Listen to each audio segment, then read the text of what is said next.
Alright. Hey guys, how's it going? Glad you can make it tonight.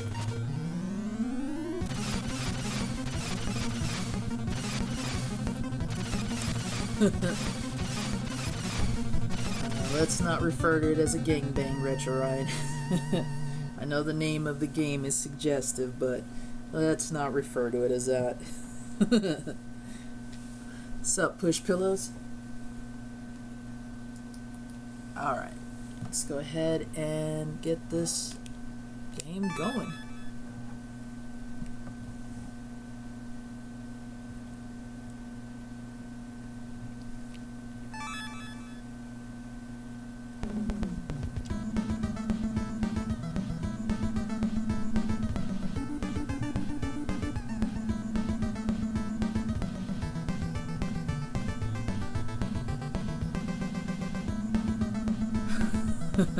It's all good. It's all good. Alright. Man, I'm really bummed they don't have the werewolf in this, but that's alright. Let's go ahead and go with the vampire.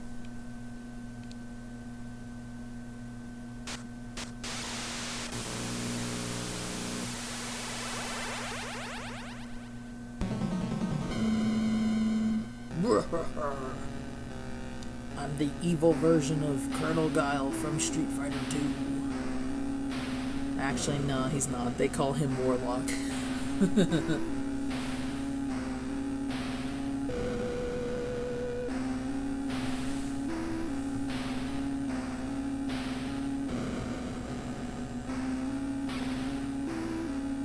No, Retro Ryan, I was for a little bit, and then my phone died. So I actually missed the whole stream because I wasn't home. Alright, let's get the bearings here. I'm trying to remember if he... Okay, he doesn't have that.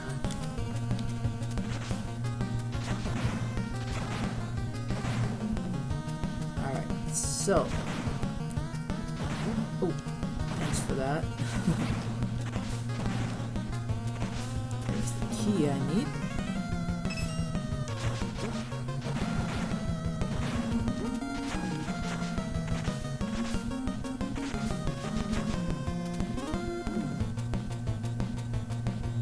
Where did my key go?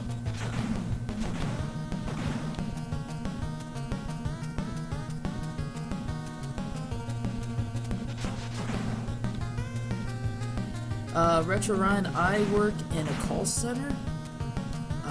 I work late nights, and basically what we do is we provide captioning service for the hearing impaired.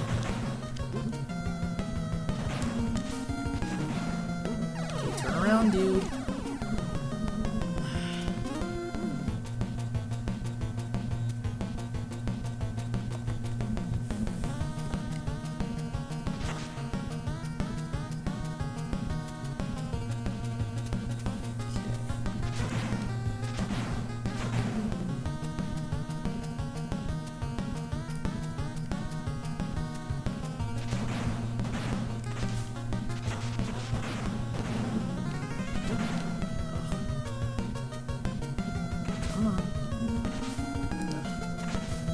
There we go.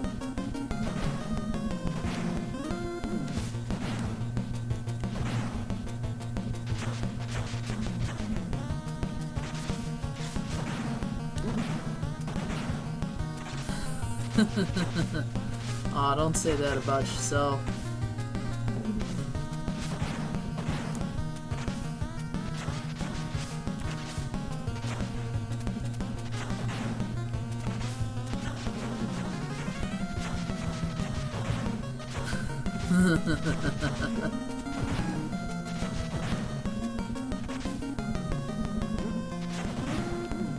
Man, I am not doing so hot.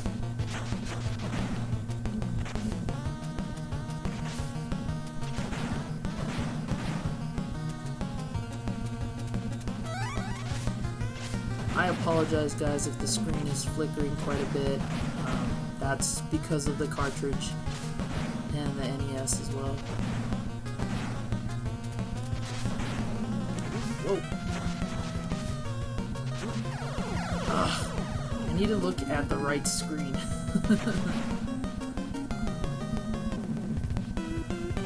Oh, really? What's that like?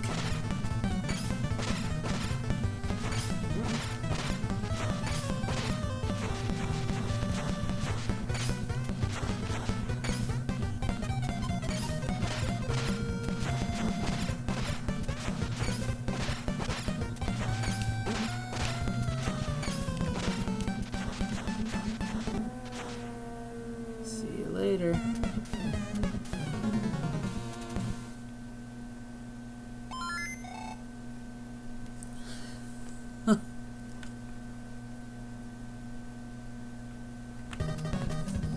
Whoa.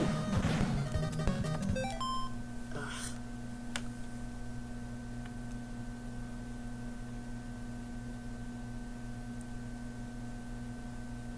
Oh man, I bet.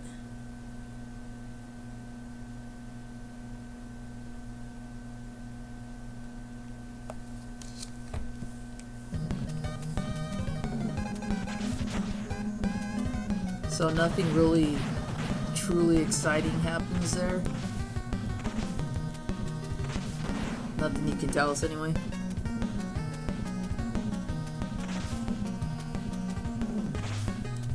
Oh wow.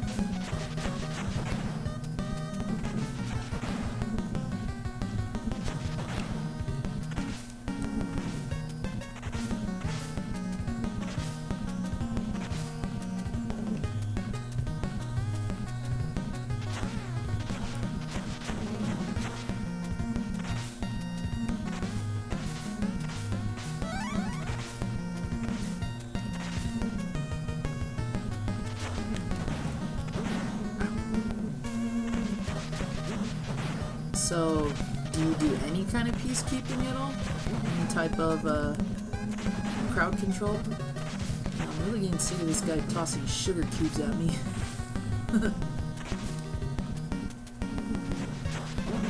Oh.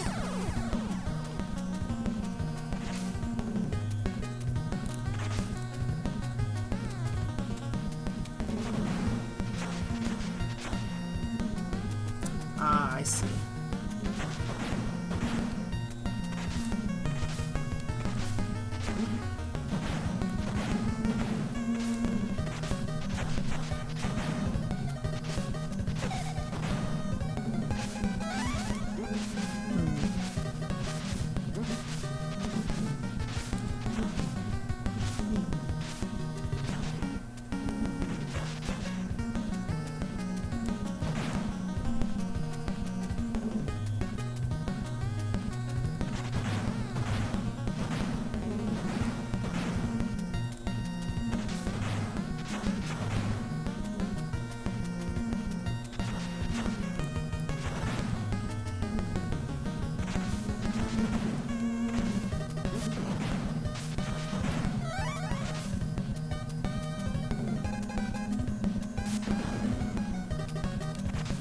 I see. Okay.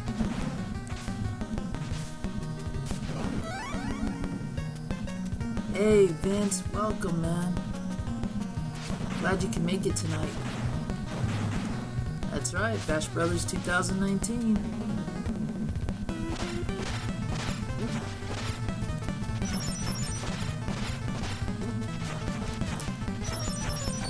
Oh, he froze me. Oh, come on. Yeah, he's gonna get a cheap shot in. What?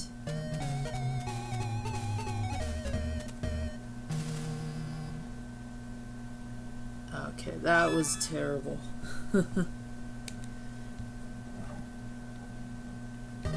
Let's try to do this again.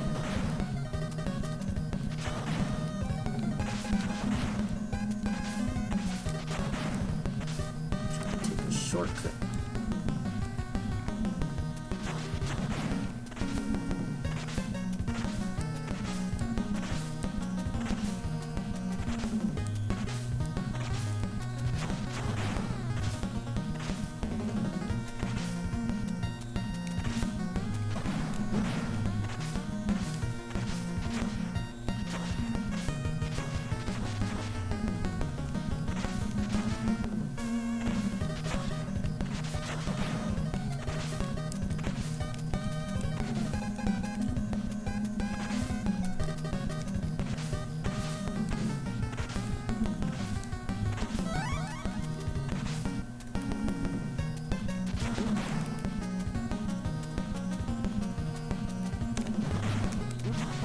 Griffins are so annoying.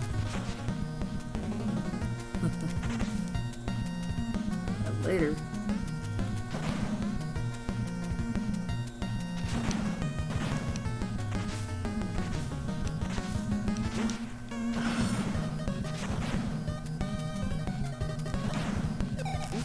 Oh, thanks.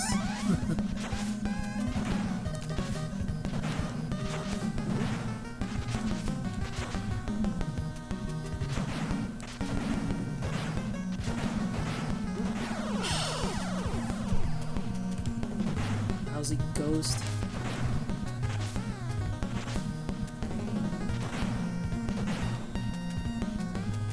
Forget how much stuff is constantly coming at you in this game.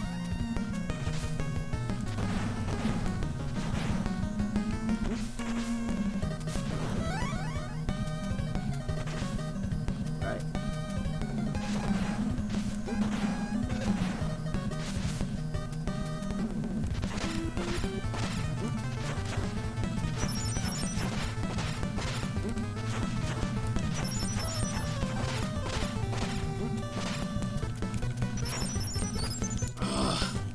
Always gets me with that last one.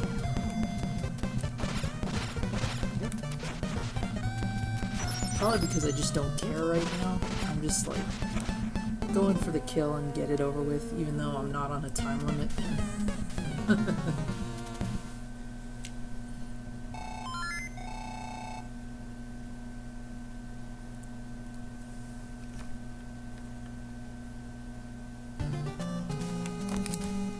No.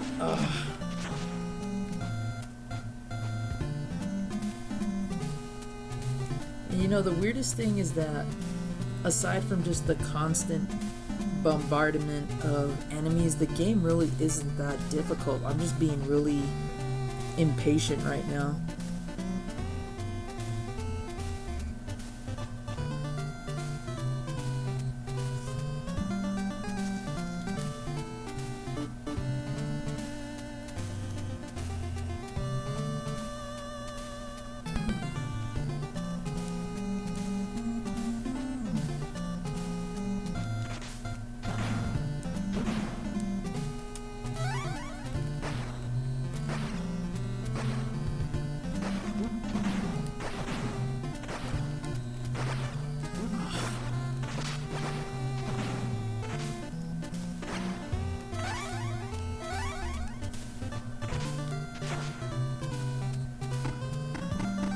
Great giant golf balls.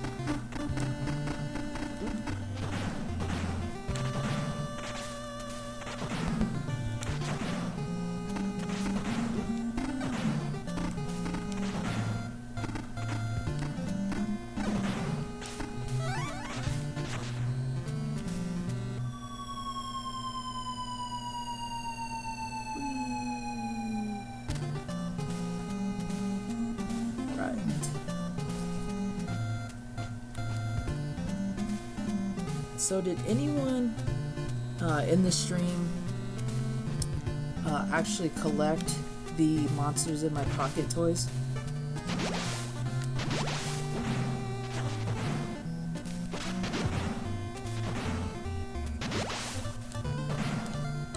Anyone ever hear of it before today or tonight?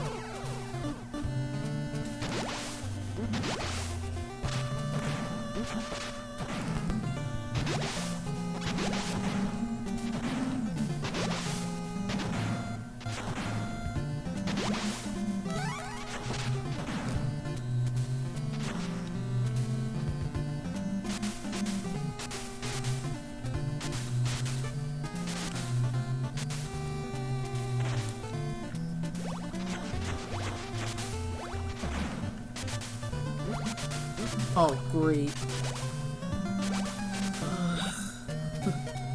Man, I am not doing so hot tonight. I haven't played this game in forever, but I should still remember a lot of this.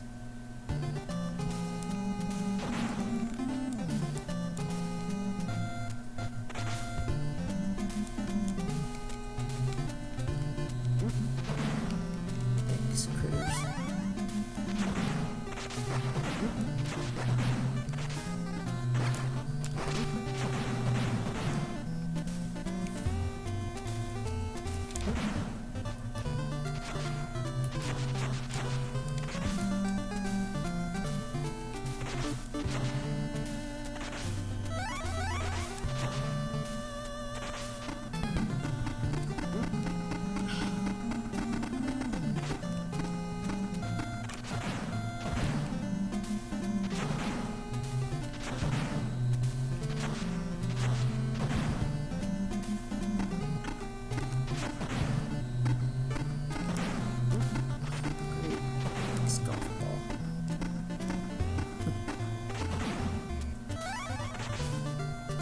I feel like this game throws a lot of obstacles at you that aren't exactly fair because of the timing or because of your character's ability. But that's just me.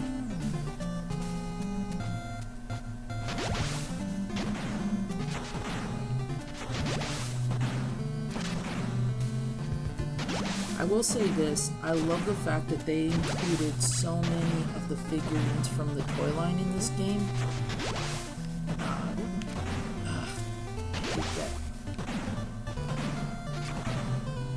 Because it's such a cool homage to the original toy line that came out back in the late 80s, early 90s.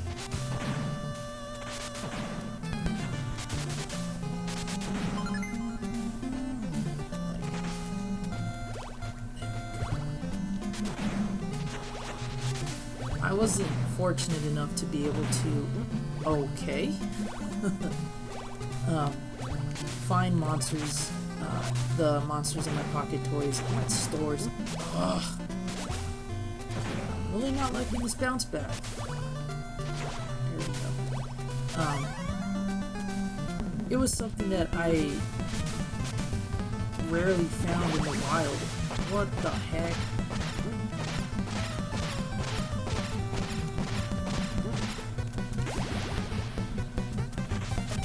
Whoa.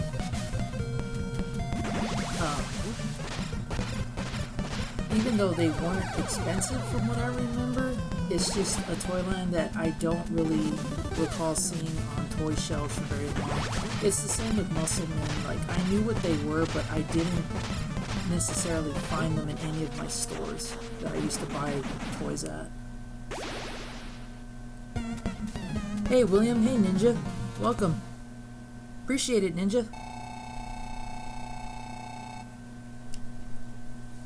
We were just talking about the Monsters in My Pocket toy line that this game is based off of, and it actually has more similarities to the comic book that came out sometime later after the toys did.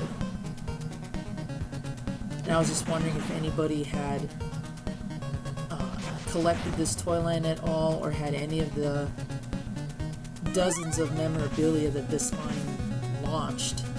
I mean, it had practically everything. Trading cards, the comic, stickers, stationery, stuff like that. There was even a short-lived animation special that used to air on Halloween, and I remember seeing it once, but now it's one of those own on DVD or own on VHS kind of deals, so I'm always trying to look for it.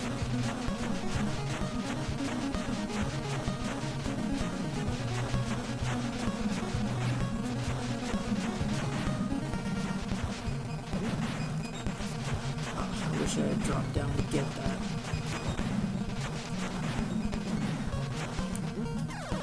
Thanks.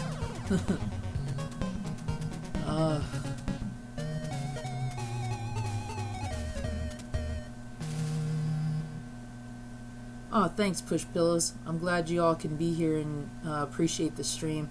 I gotta admit, I'm not doing so well on this game. But I'm gonna try to make up for it because it is one of my favorite games. It's one of my favorite Toyline series.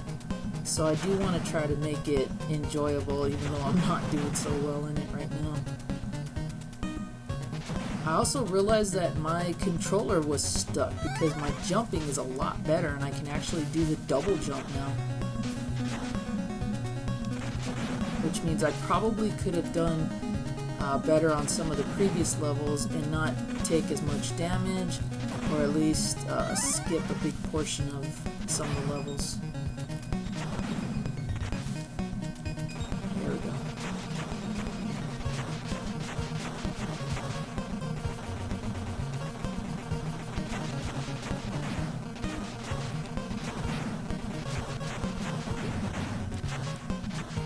Okay, that works too.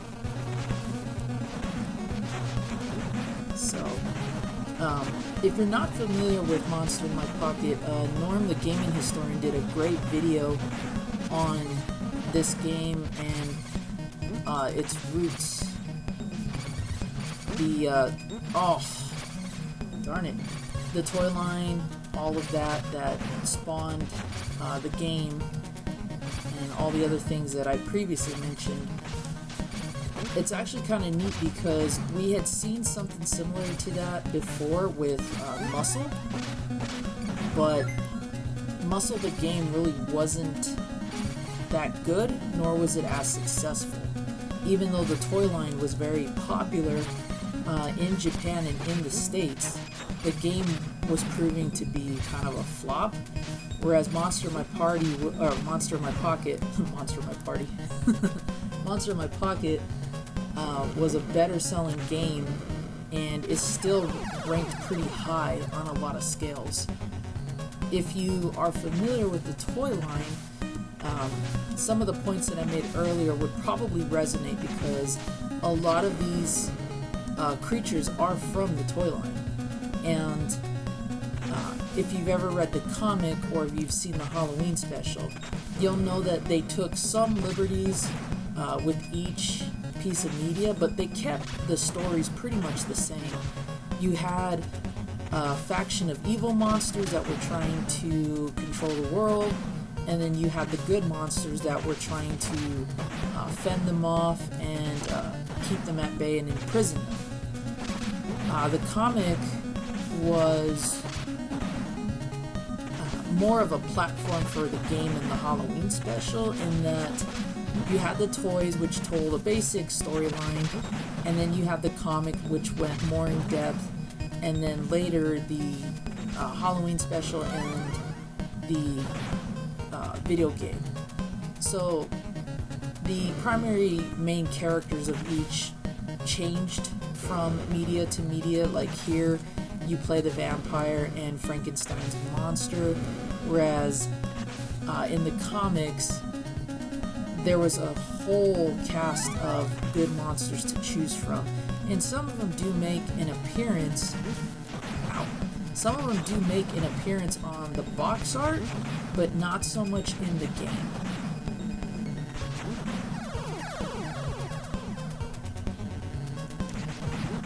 And in fact, some of the very creatures that I'm fighting against were actually good guys in the comic.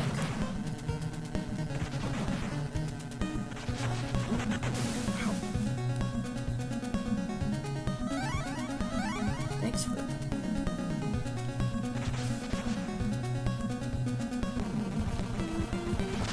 Of course, the human. Ow!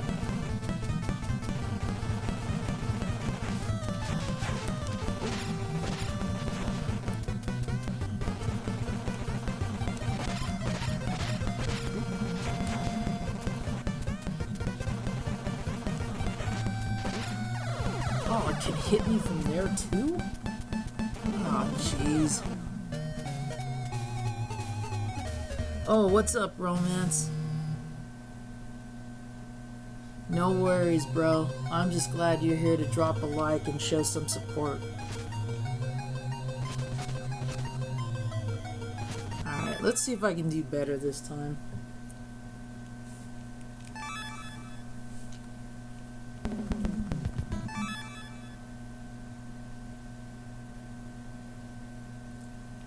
Okay, I'll go ahead and play the intro. I love that the TV says KONAMI. Now, one thing that the intro doesn't cover that I believe is in the manual and on the box is the warlock that's in the TV. He cast this spell that was supposed to shrink all monsters who chose not to join him into miniature size.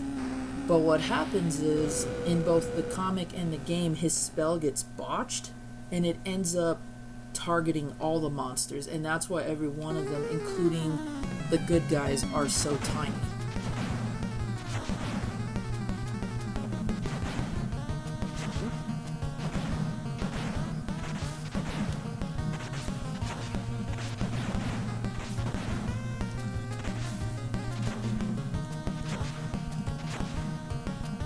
Whoops, I did it again.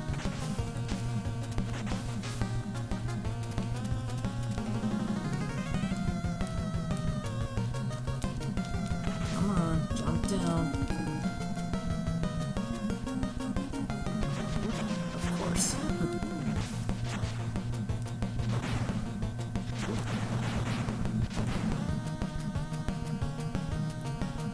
I'm trying to remember which toy line actually had more toys to collect, whether it was Muscle Man or Monster in My Pocket. I do know that each series, I'm gonna die, I knew it. Each series had its own set of like unique and rare monsters amongst hundreds of common ones. And one thing that Monster in My Pocket did differently that Muscle didn't do when they released their game was Monster in My Pocket actually included a special edition figure packed inside each NES card. Now, this is a game that, again, like most titles that are loose versus complete in box, this is a game that will definitely go up in value if you have the actual figurine. The cart loosely goes for about, I want to say maybe anywhere between $30 to $50, depending on where you buy it, where you see it. The completing box copy is, I believe, over $100, maybe a little bit more, but that price goes way up if you have the original Monster in My Pocket figurine that came with it. So collectors definitely try to keep an eye out for a box copy, and especially a box copy that has the original Monster in My Pocket figurine. Let's talk about a collector's piece.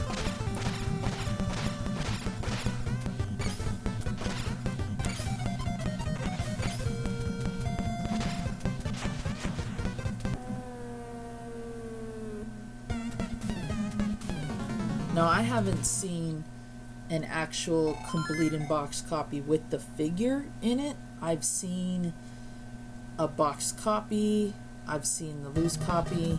Mine, unfortunately, is loose. But yeah, if you can get your hands on a complete in box copy with the original Monster in My Pocket figurine that came with the game, even the little styrofoam blocks that it came packaged in, you've got yourself one very rare and expensive piece. Hey, Ms. J-Love, welcome. Was hoping you would stop in. Decided to play this game after you recommended it the other night. Guys, if you haven't checked out J-Love's channel, please be sure to take a moment to do so, and definitely show her some support because she makes some really good content. I've been a fan of hers for a while now, and I really enjoy the positivity that she spreads. I love her pickup videos, her skits with Linda the Gamer Girl, who's another YouTuber I definitely recommend you check out. So definitely give them a look and subscribe to their channel because they make some really cool content.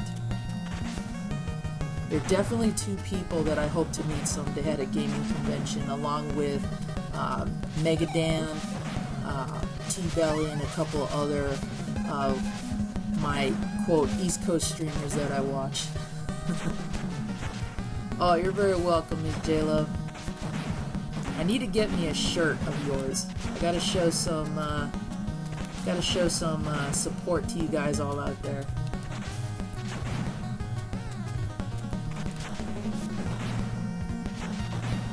Hope you're feeling. Oh, I just got burned. Hope you're feeling better and you're having a better night tonight.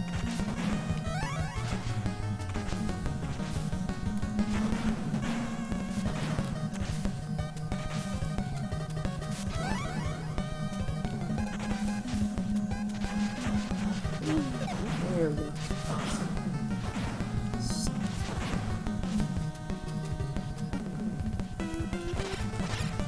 Whoa.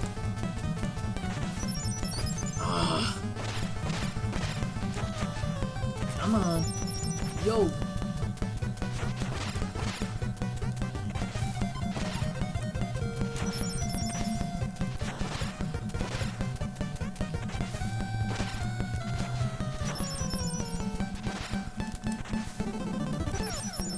Oh, he changed it up.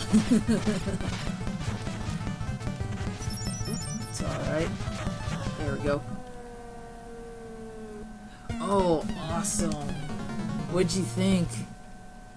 I've been watching too many streamers play that game, and I already know what happens, but I'm sitting here going, man, I need to get my copy.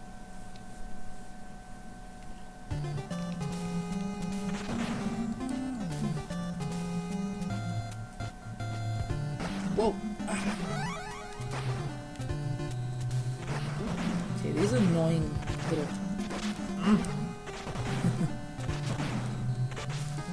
I gotta remember to double jump. I keep forgetting I can do that.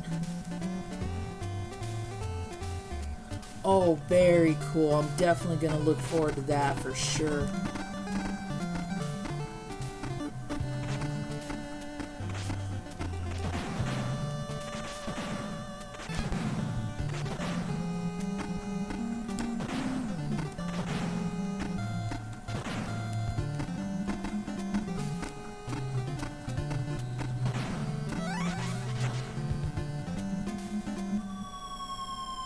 Yeah, I didn't think the graphics were too much of a departure for me. I know that was kind of a pro and con for some players, but given how long it's been since we've even had anything remotely Link's Awakening, I loved every bit of it. I watched T-Belly's playthrough along with a couple of streamers outside the US, and yeah, I just could not get enough of it.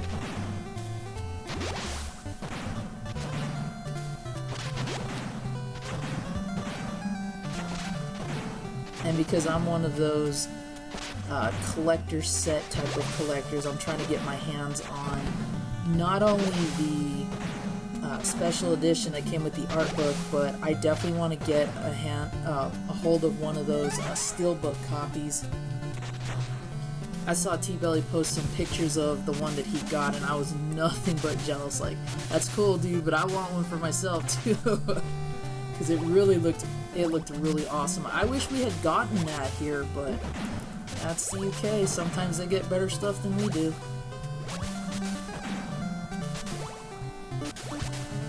And I wanted that map of the island that he got when he did the pickup video. I was just sitting there like, man, I need that framed on my wall. Alright.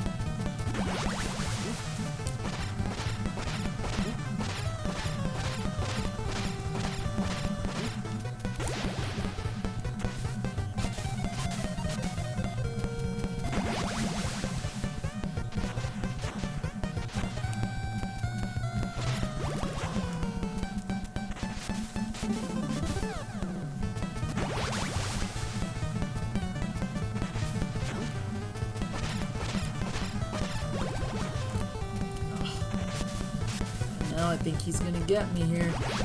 Whoa! Yep.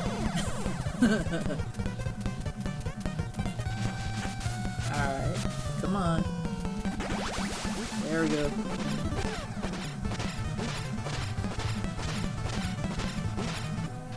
There we go. See ya.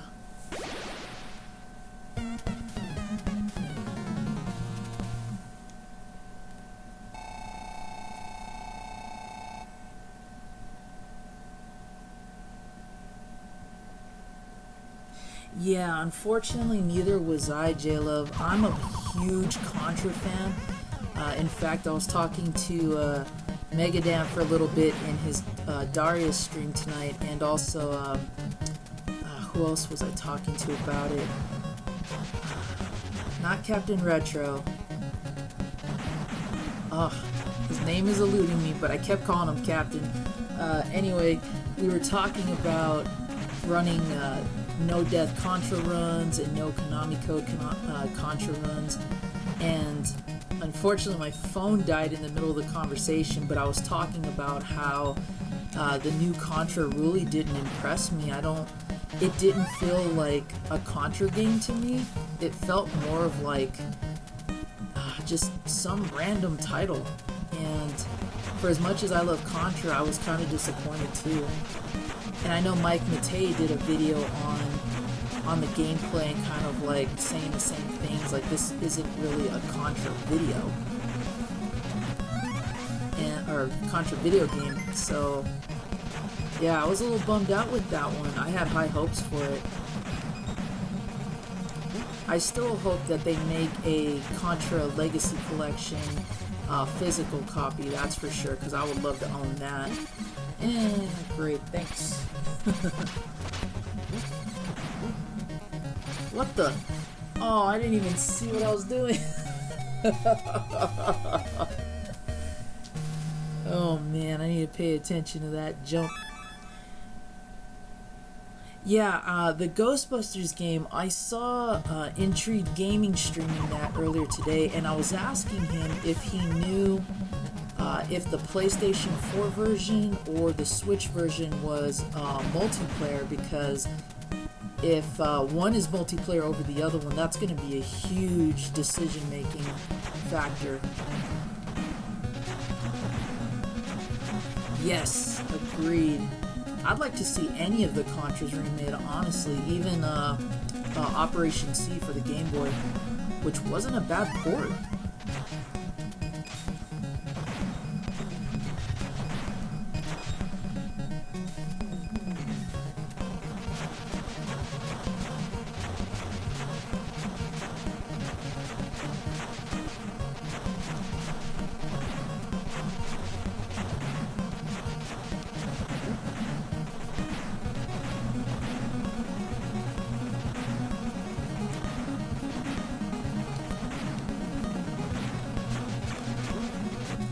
Serious? These guys are annoying me.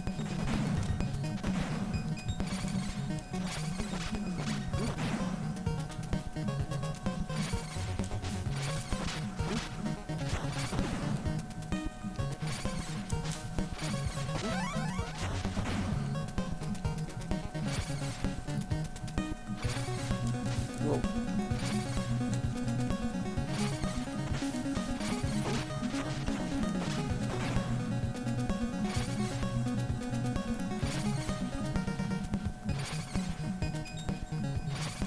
Yeah, I was just talking about the degree and prices this game comes in depending on how complete it is.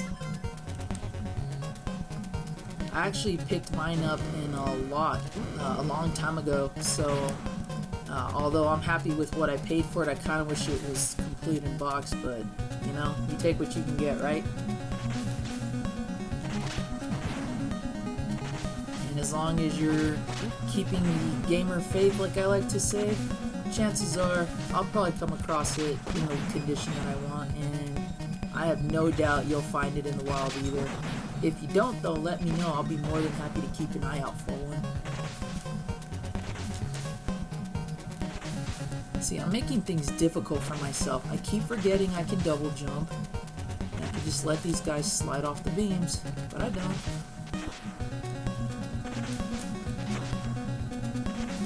Okay, I need to make it to that container. Thank you.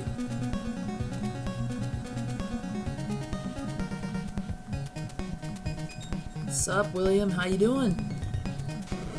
Whoa. Lousy Chimera, go away.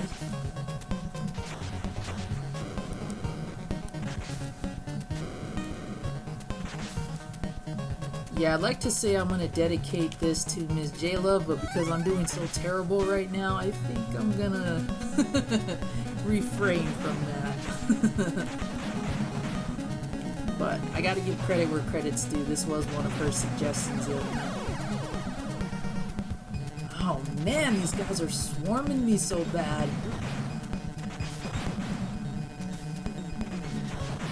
There we go. Come on.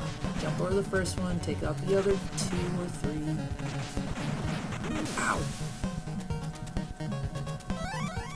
Oof. Okay, this is where I game overed for sure the last time, so I'm hopeful this will be better. There we go. I think that's the hardest part for me in this game, is remembering that I can double jump. Oh, great. Ah, thanks, you jerk. Whoa.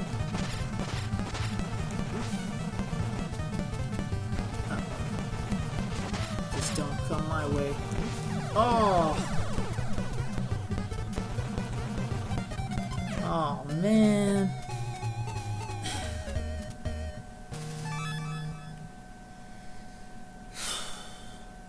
I think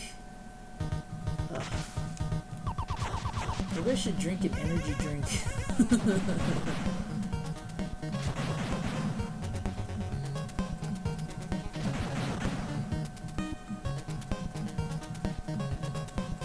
Maybe I should have a monster.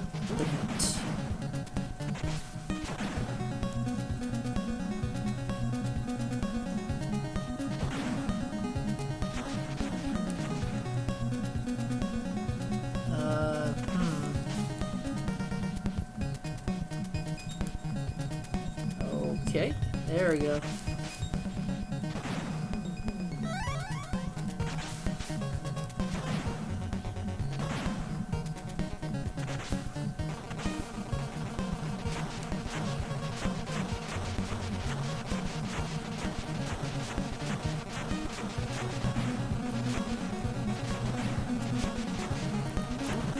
That is... ugh. Nope. I should have just kept riding the wolf.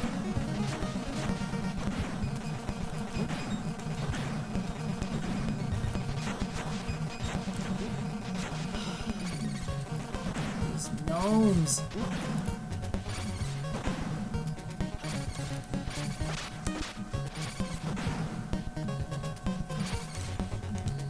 Okay. Let's not double jump, Dracula. Or a vampire, I should say. That works.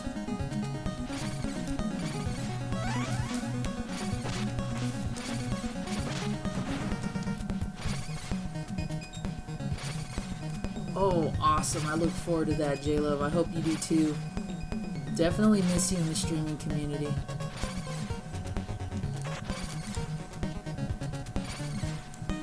Okay, how about you jump, dude?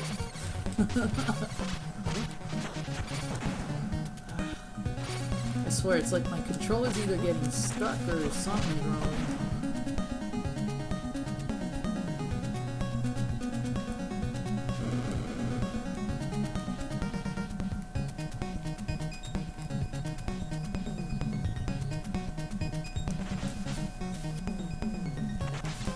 Whoa.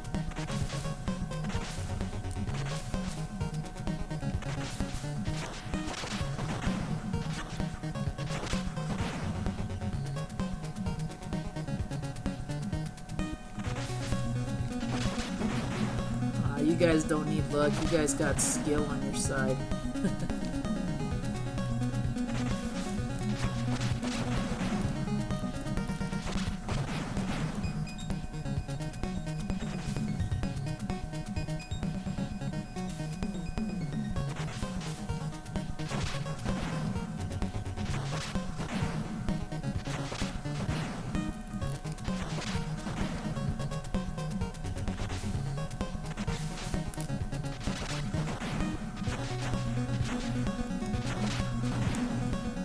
I know that battle, William.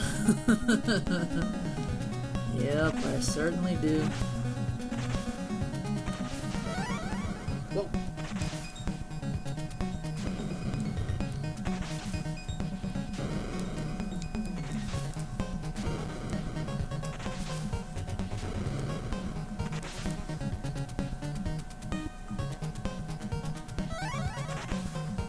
Okay. Can I beat the gremlins? Oh, that's right, not yet. It's these guys.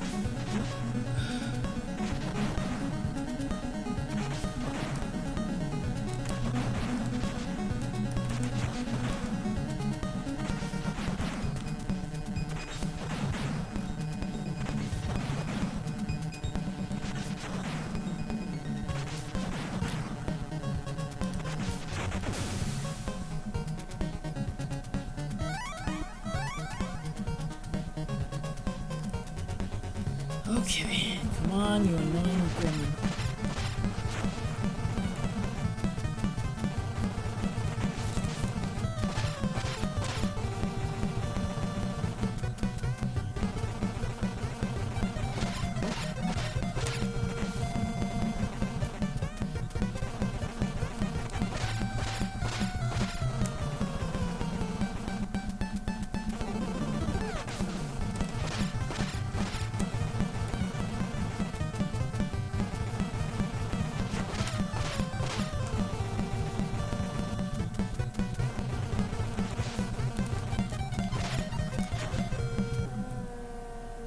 Later, dude.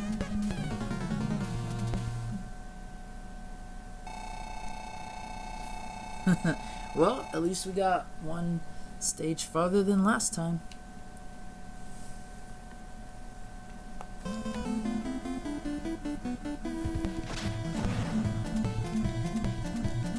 Oh. Ow. Yeah, something's definitely up with my controller. I may have to swap it out at some point.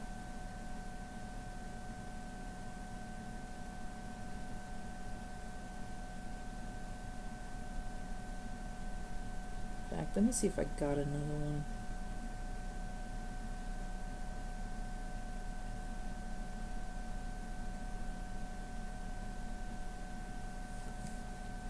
Alright, forget it. I'll try to keep going. Oh, okay. Or you can just pause yourself again.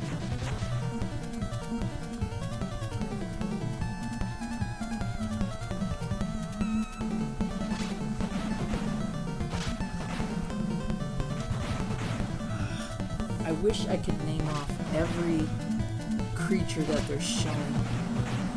More importantly, I wish I had every figurine in the monster in my pocket lineup. These things were so cool. I think I like these more than I did Musclemen, but I never got around to collecting them because they were just so hard to find in stores.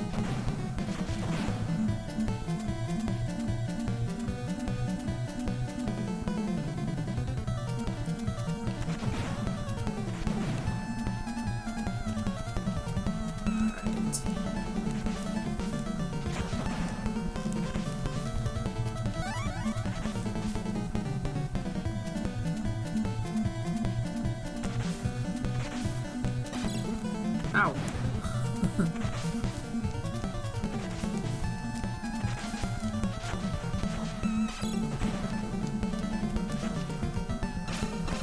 keep doing that.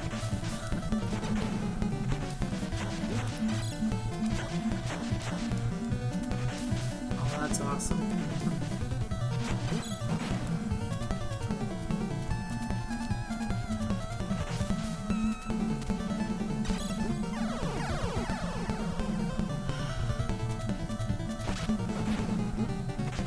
Are really starting to annoy me. And of course they swarm.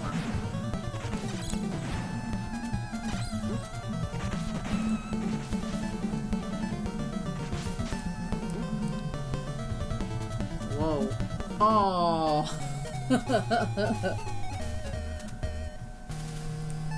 I love it. I actually got past them and I still died anyway. Yeah, agreed, William.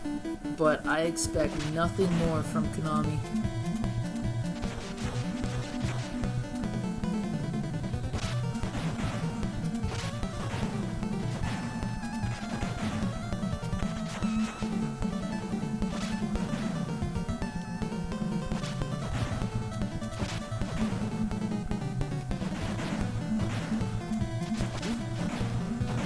why I changed directions like that.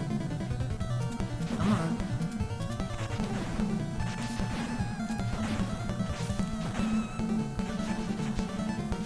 Yep, KONAMI.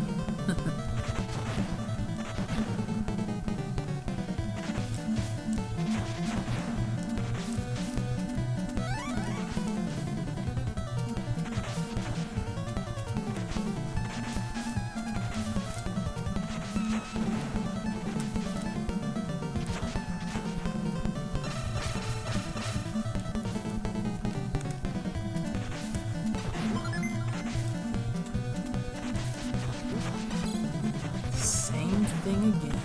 There we go.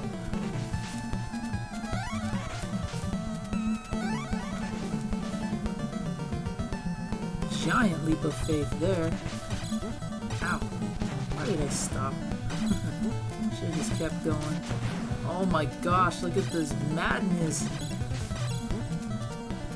What the?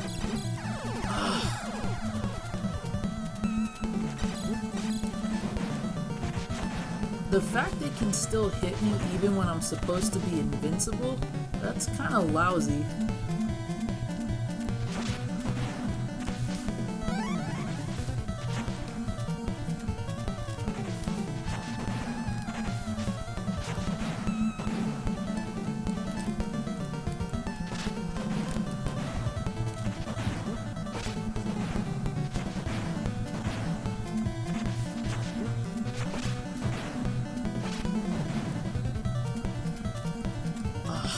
All these heart containers, and I'm missing because I decided to try and take a shortcut.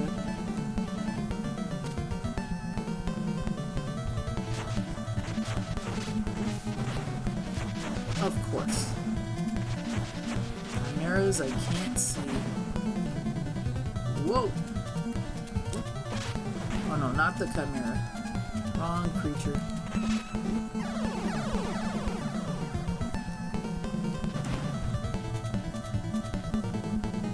Aw, and there just happened to be a heart container.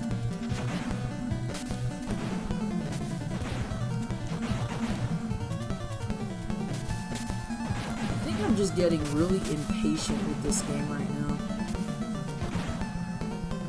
Normally I don't rush into a lot of this.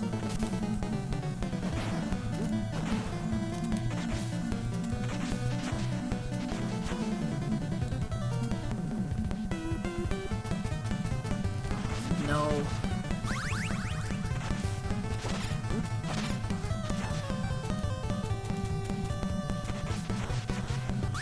Who is it? There we go. Thanks. Who is it?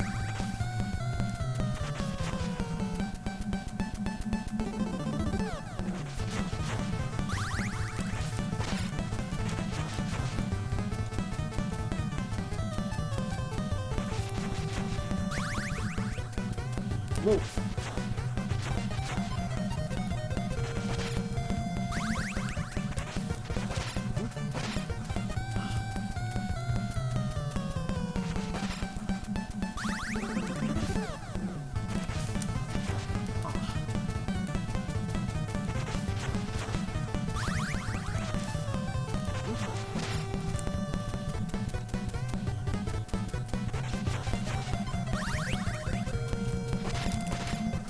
Oh, that was perfect. I got the most hits in right there.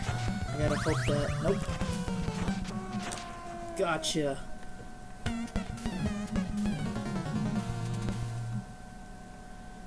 Whew. That was kind of tough.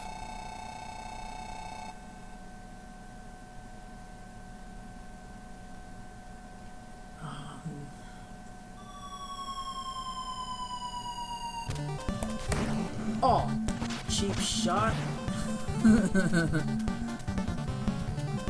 Ah, thanks, J-Lo. That's very nice of you to say, but me personally, I feel like I could be doing a lot better at this.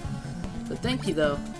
I'm definitely going to try harder and remember all the little tricks I used to remember when I played this a lot back in the day.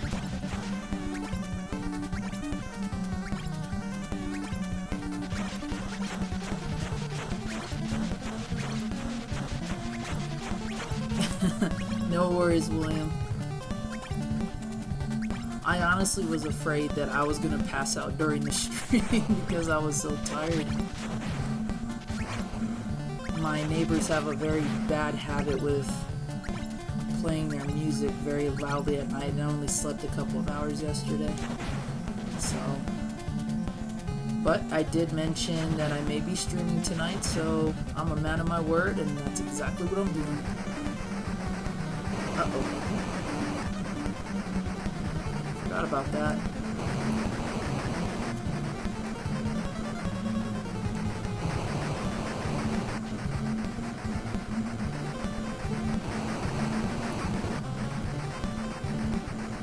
Hey John, how's it going? Welcome to the stream. Glad you can make it. Guys, we got Intrigue Gaming here. I was just mentioning watching your Ghostbuster stream earlier today.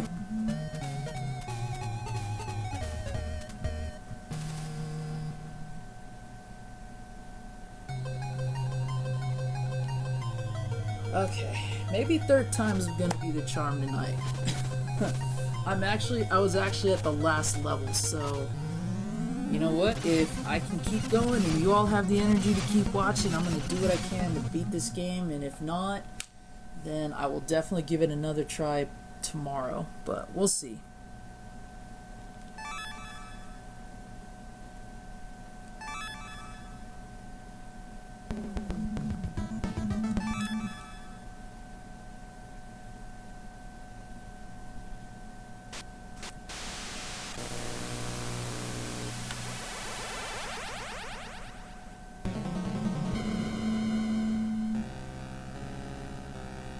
Guys, along with Ms. J-Love, if you haven't checked out Intrigue Gaming's channel, please be sure to do so. Spread the love, let's help support each other, gamers supporting gamers. Y'all know I like to preach that.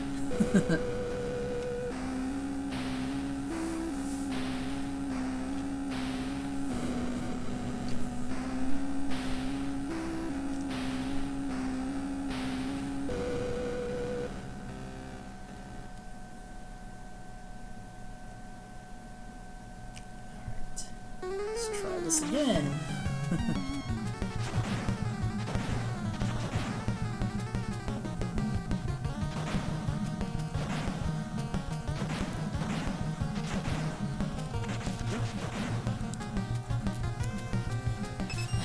I keep throwing the key away. And it's like, no, hold on to it. Come on. There we go.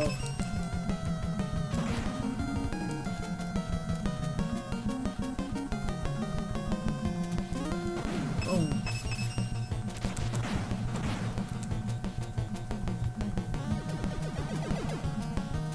Whoa, whoa, whoa, whoa. I'm trying to remember if Frankenstein's Monster does better with the keys and the screws. I don't remember if that makes a difference or not. Whoa!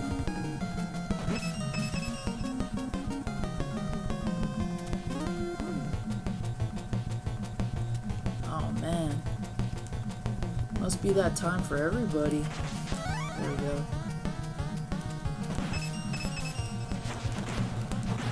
I know it's still hot over here in Arizona, so if you guys are getting that fall cool breeze, man, I'm jealous because, yeah, it's terrible right now. And I lost my key. That's not cool.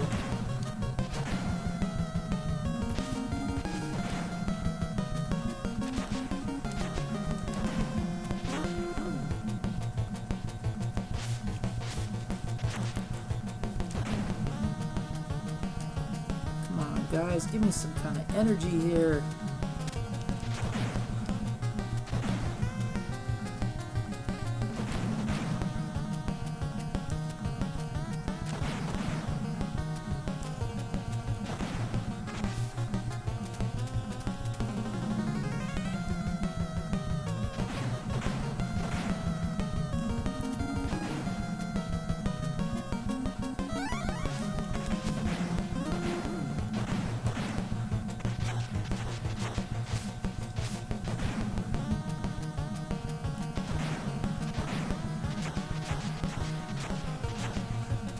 man, William, you know, I would welcome that so much right now. Yeah, see, those of you who can wear hoodies and actually be cold, consider that a blessing, because I am always hot no matter what weather I'm in.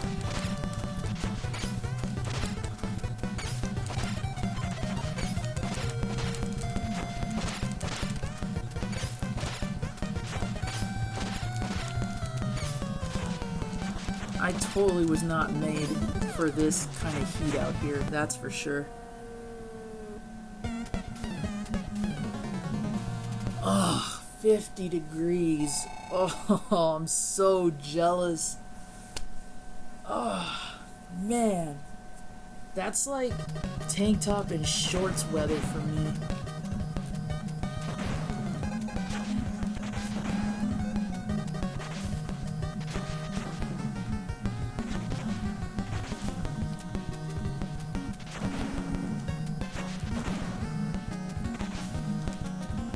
It kind of reminds me of why I love it when all the snowbirds come in, because they always come to Arizona to escape the cold, and sometimes it follows them. Like, it can get cold here, but nothing compared to what you guys all get. And it's one of those things where sometimes when they come here, they're all bundled up, and I'm just in jeans and a t-shirt, and I'm just like, yeah, this is nothing. You should see what the real weather is like. The cold is not one of our concerns out here. Oh.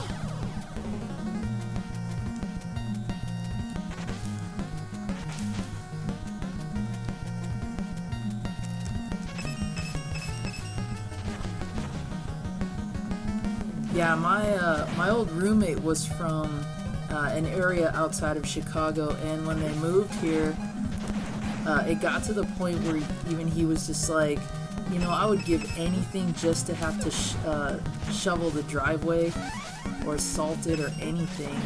And I was like, I don't know why you guys moved here. It's not a vacation spot. It's like, you gave up a pretty good winter to come down here. That's your fault, not mine. And then the few times that we actually did get snow, it didn't last very long. Anything cold out here rarely does.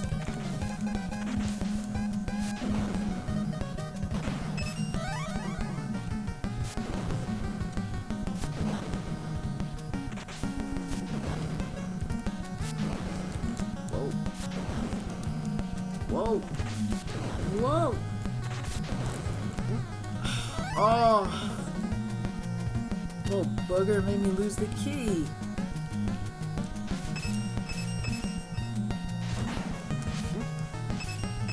Oh, and made me drop it.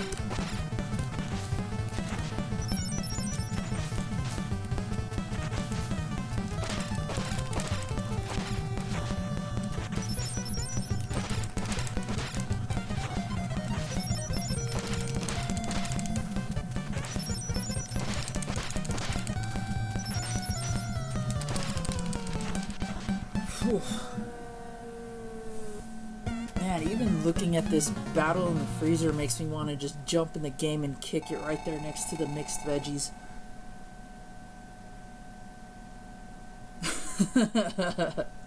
It's all good, William. This is where I'm gonna start getting frustrated, because all the flying creatures in this level and onward are just annoying in the right ways.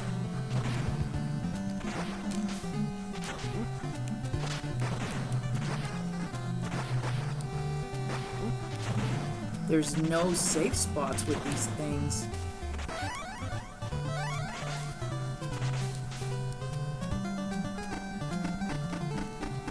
It's the Orb of Daedalus! Actually, I don't even know what golf ball brands those are. I just remember that from the Lego movie. What's funny is no human beings see all this going on. maybe I'm just expecting too much, but I would think that if you saw random golf balls and all these random little explosions and little creatures, you might think about something actually happening beneath your feet, but maybe that's just me.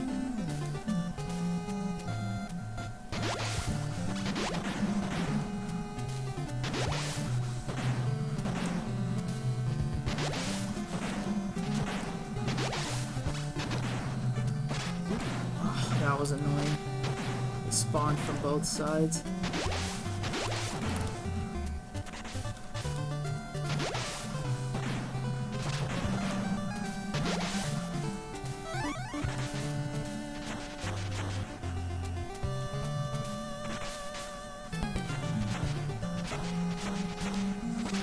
You know, it kind of depends, really. I mean, for me right now, the only reason it's difficult is it's late, I'm tired, and I don't remember certain controls. Like, it took me forever to remember I could double jump because I'm so used to not doing that. I mean, once you know all the little tricks there are, like how to space out your jumps so that way you can skip portions of the level, and knowing certain weaknesses, it's not too difficult. It's just it requires a lot of precision.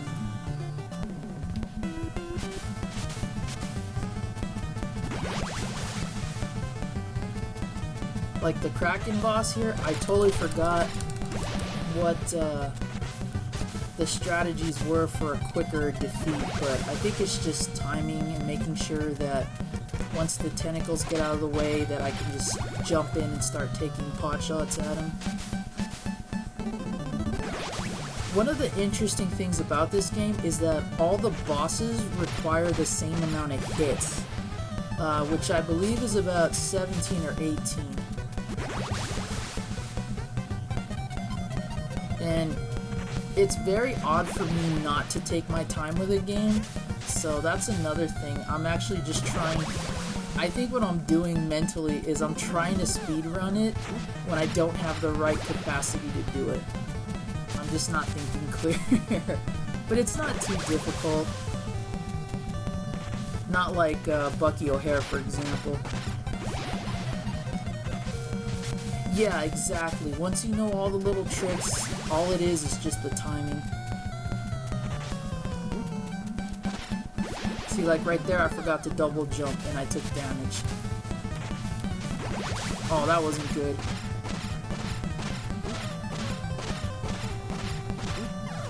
Oh, come on! That totally should have killed him by then. See, I'm also getting impatient again, so I'm just like, okay, die already.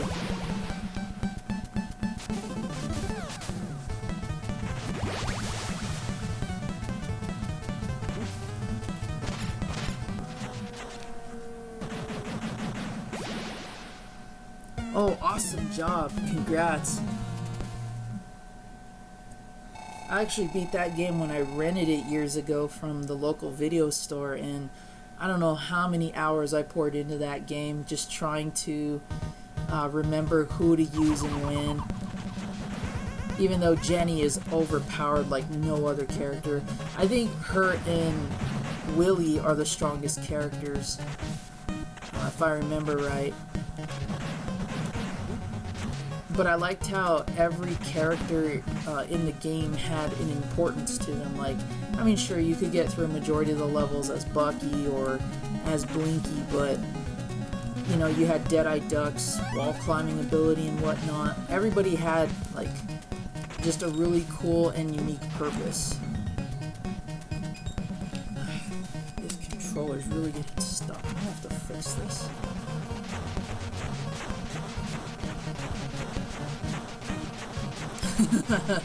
Yeah, that sounds about right. I know everybody who's played that game before has rage quit on it one way or another.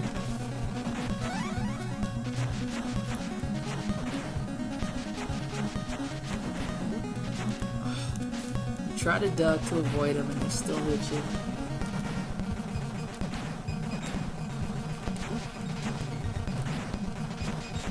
See, I think right here, this part is completely cheap. Oh, great. Died.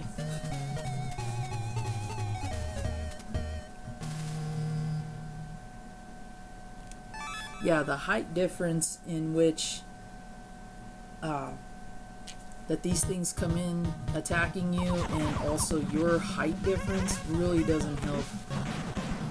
I hate these flying creatures too.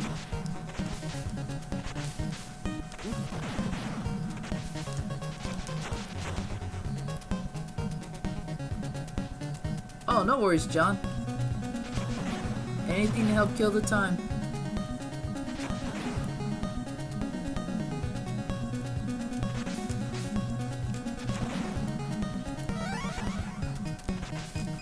Now, does anyone in here recall seeing the Halloween special I mentioned earlier, based on this series?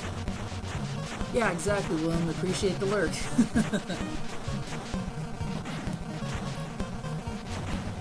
I am always looking for the tape, the VHS tape that they released of this, because I do remember it being like a little kid-friendly cartoon, but it's one of those pieces that I wish I had from it back in the day. Okay, these guys are really starting to annoy me.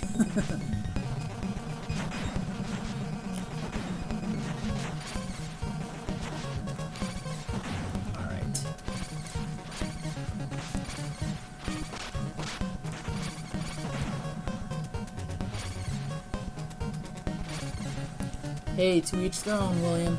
If you're feeling the groove, I'm not gonna stop you.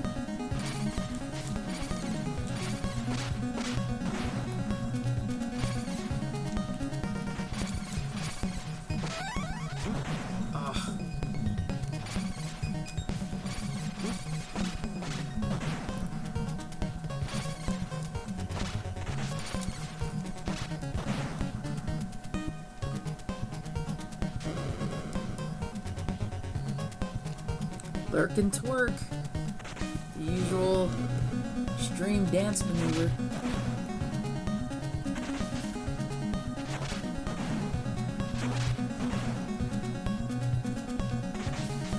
I wonder what a club would say if you actually went up to the DJ and be like, hey, do you got the Monster in My Pocket soundtrack by any chance?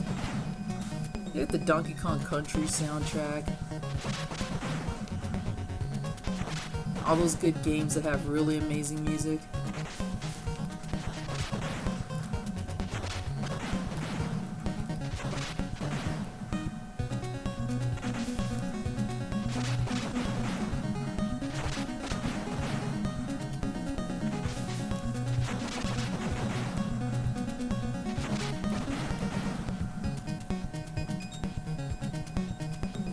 Oh, I was saying that this Monster in My Pocket had a Halloween special.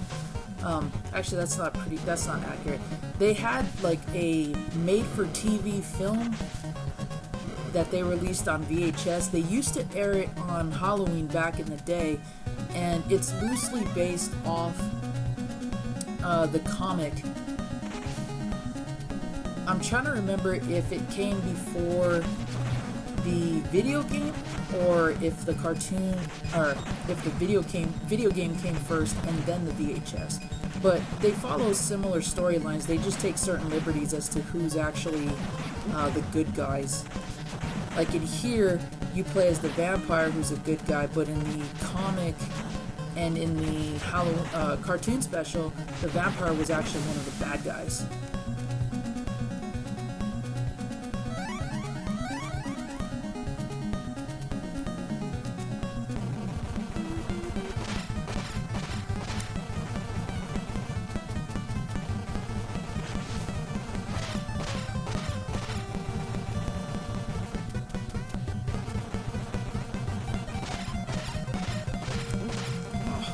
To jump.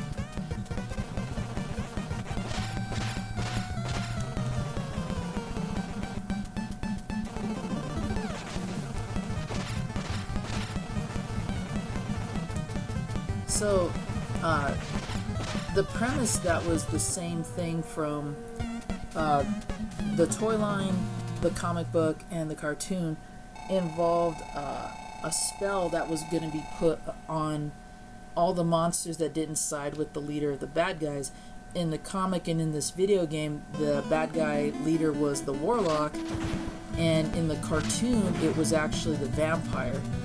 And so what ends up happening is you've got the evil leader of the monsters who puts a spell on all the creatures that don't side with him, and it's supposed to shrink them all.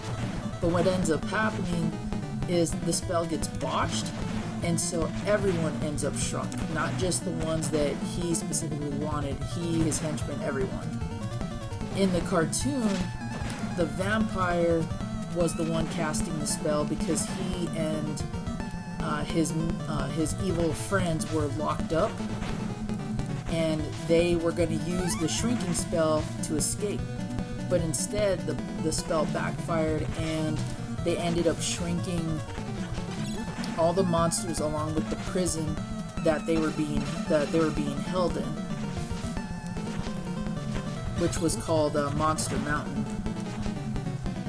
The last level of this game is actually Monster Mountain itself, but like I said, they took certain liberties and made different changes to the storyline based on what the comics told and what the video game told and what the VHS special told.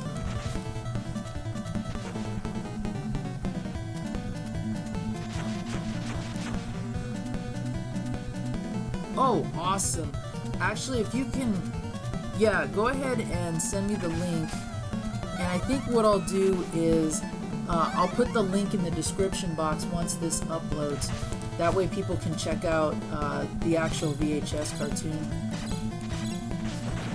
And it has a lot of recognizable voice actors from that era too, so anybody who's a fan of this kind of stuff will definitely recognize the voice actors.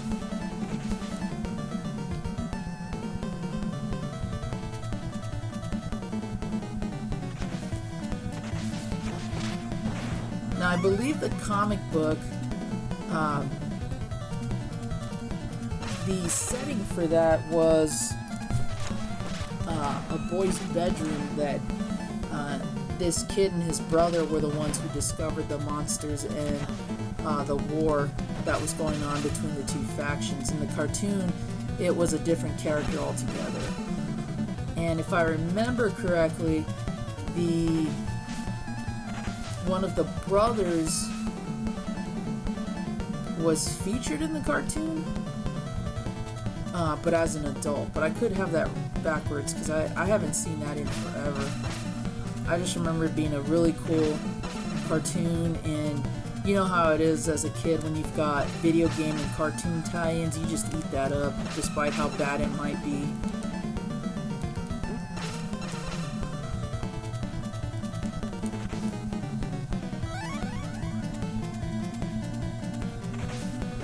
So yeah, you had the VHS, trading cards, stationery, the toys of course, just a variety of different media that this series was put on.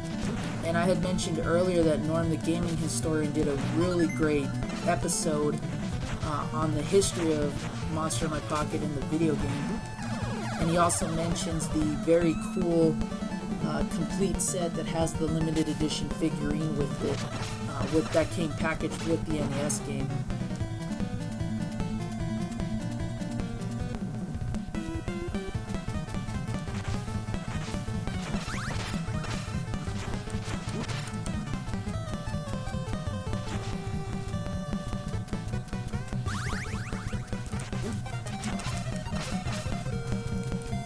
Okay, this is actually going to get me killed, I think. Whoa.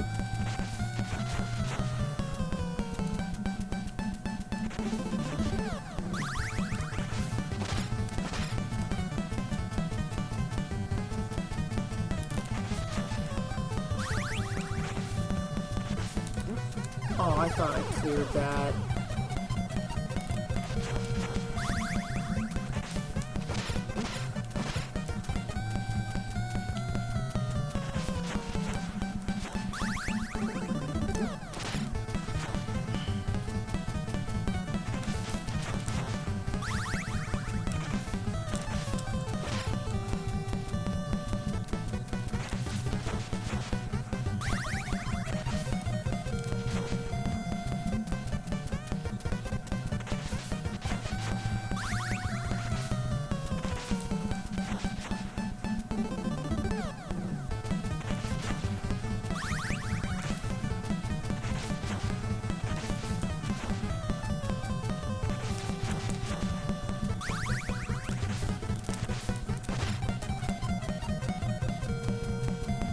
Awesome, thanks. I'll be sure to be sure to copy that link and put it in the description.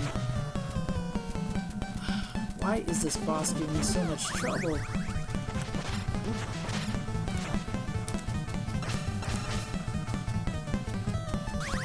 Before, she was pretty easy.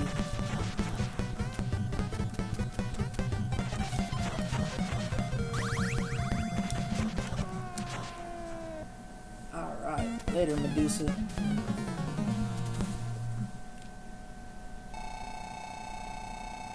Oh, no worries, John. Thanks a lot. Again, I appreciate the support and I appreciate you being in here.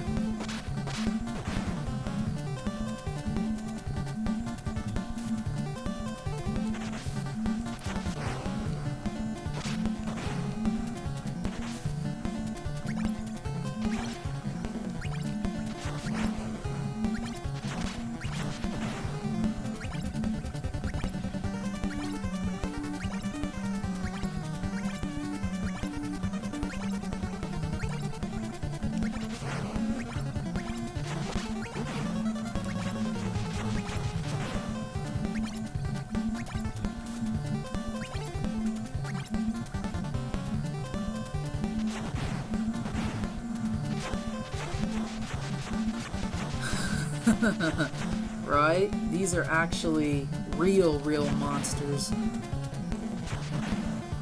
Yeah, the toy line took a lot of imagery from very popular... Oh, stupid ceiling. From mythology, religion, all kinds of stuff.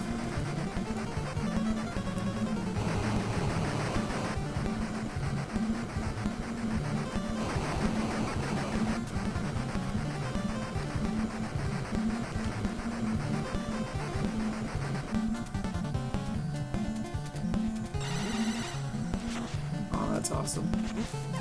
Dude!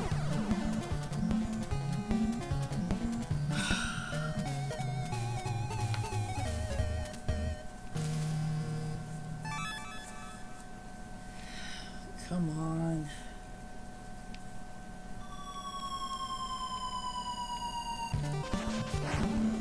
I need a J-Love slap to wake me up.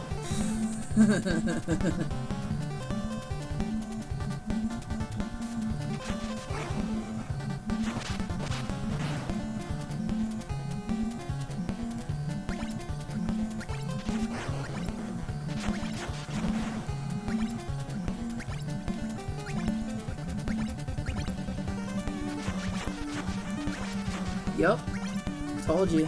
All those 80s voice actors, all in that. And you know if Frank Welker's involved, he's usually going to be the bad guy and some sort of inhuman creature. Like, I can spot his characters a mile away. I just know his voice really well. Same with Rob Paulson.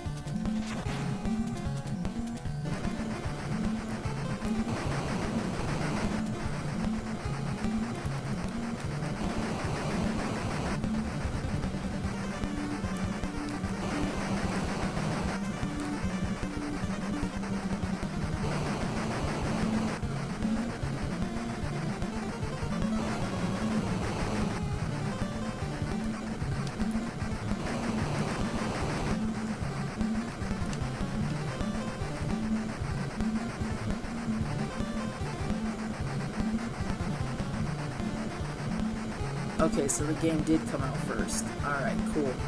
Yeah, I know the similarities between the comic, the cartoon, the video game, and the toy line are all there. It's just very small stuff that they changed to kind of keep it fresh and original.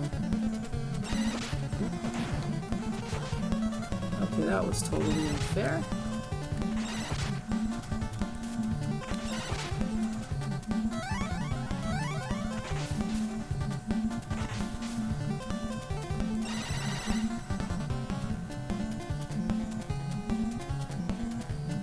I think he jumps in and out of the...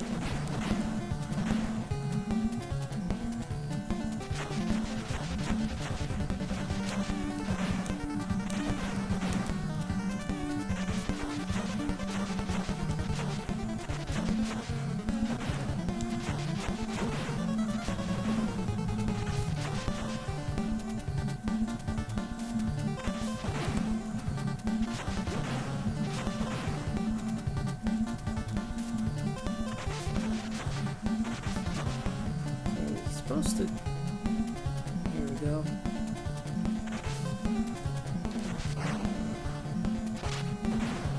Oh yeah, totally. All of those great games, great soundtracks. Again, what do I expect? Nothing more of them from KONAMI.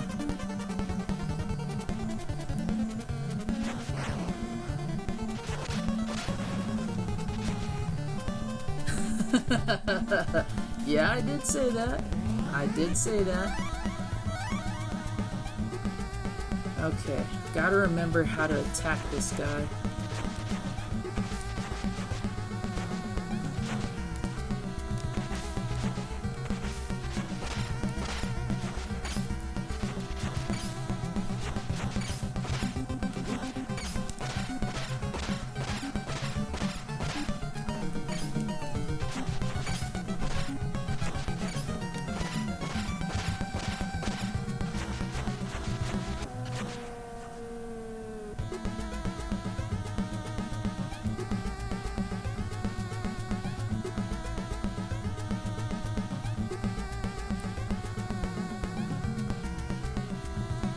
Yeah, I was saying that I need you to slap me awake.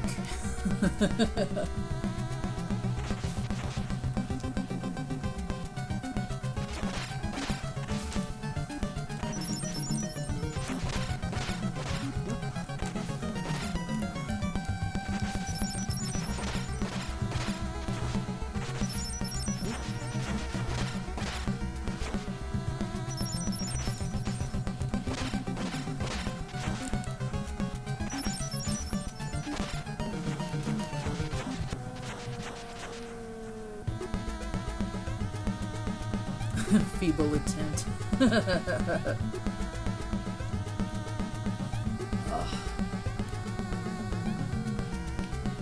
Why do the games you don't want to have a boss rush mode in usually have a boss rush?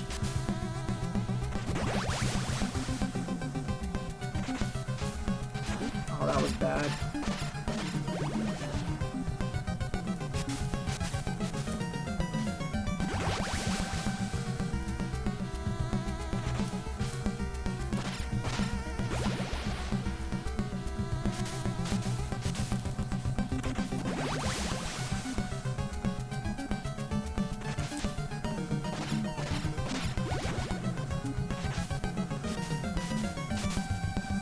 Oh, very great game, J-Love. I need to finish that myself. Agreed. Oh, that's not good. Oh. Not good at all. Oh no. Okay. That was actually pretty close.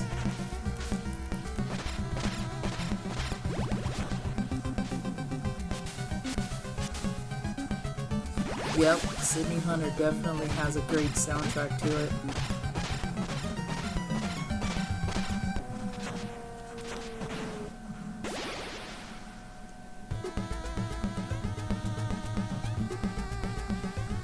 Oh, goodness.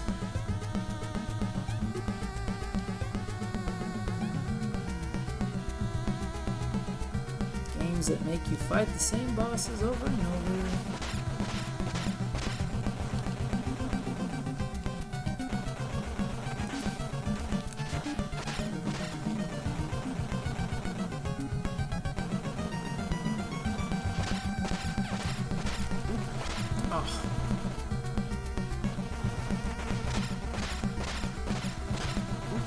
What? How'd that hit me?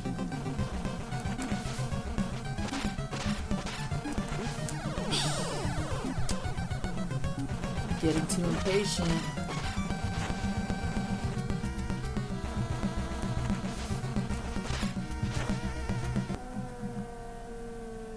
Oh, no problem, Jello.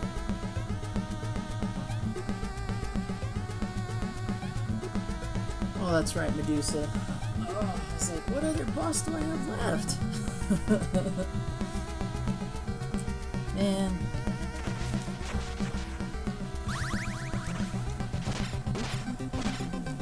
Okay.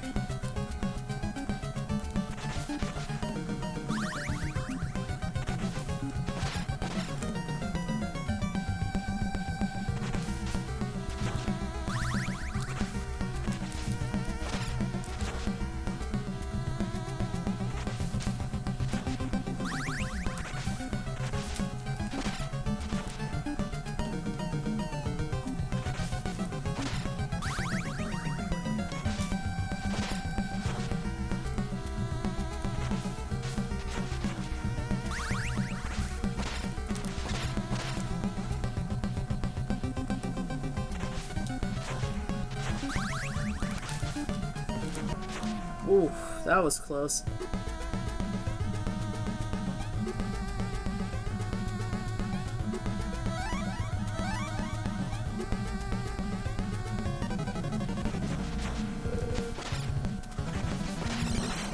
Ow.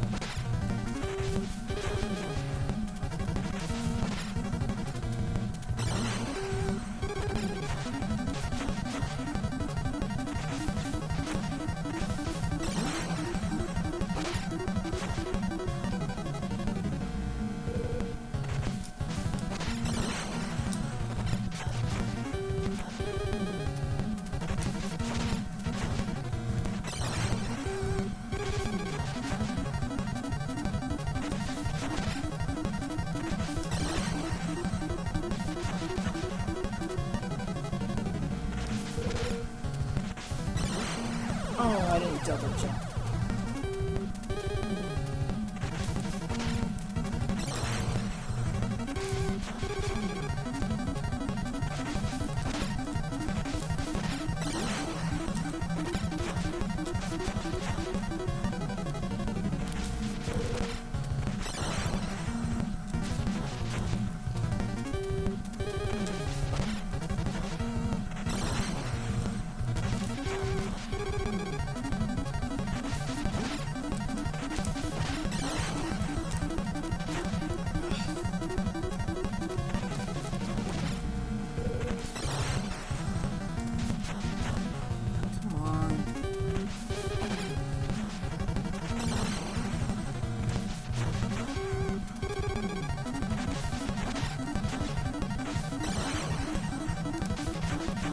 Times I gotta hit this guy.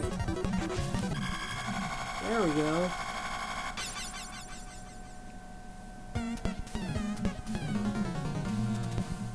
Whew.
Oh, not cool.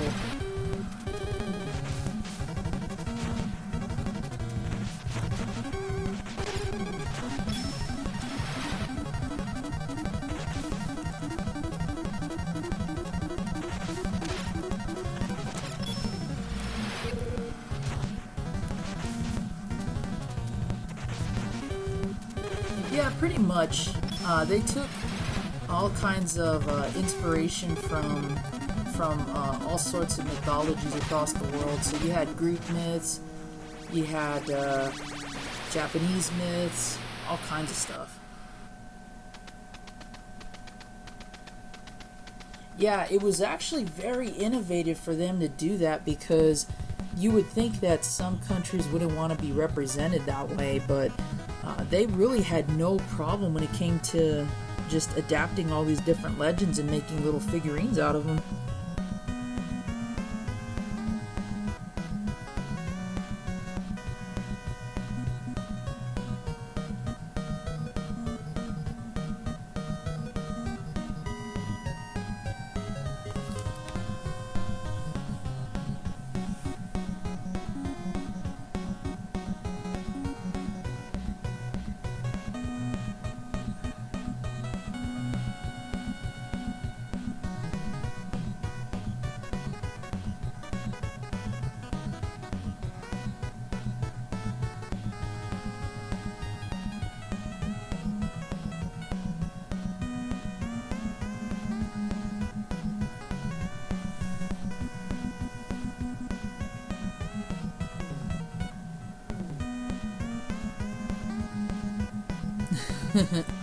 I love how they're just kicking back watching TV and then they're like, "Oop, it's over. Gotta go."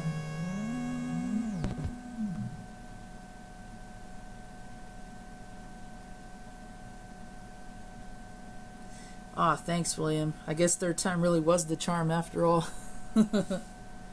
Yeah, like I was saying, it's really not too difficult of a game. I just forgot all the little tricks that I used to remember, like the double jumping, the timing, all of that stuff. I just got really impatient with this playthrough.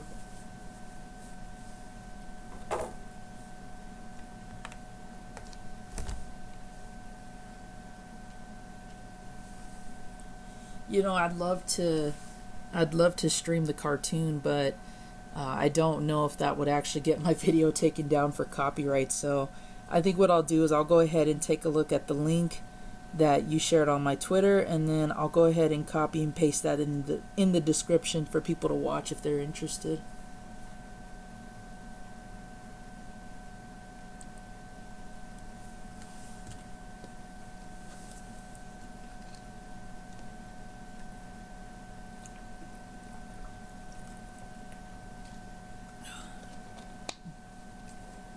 Okay.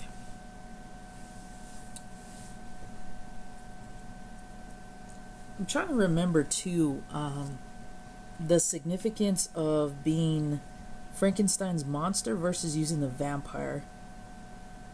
Yeah, that's what I'm worried about. I would love to actually watch that right now, but I think if I were to stream that, it definitely would get flagged.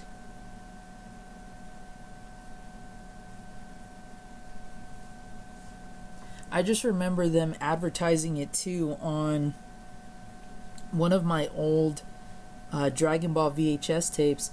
They actually had a commercial for that, along with an advertisement for a cartoon called Blinky Bill.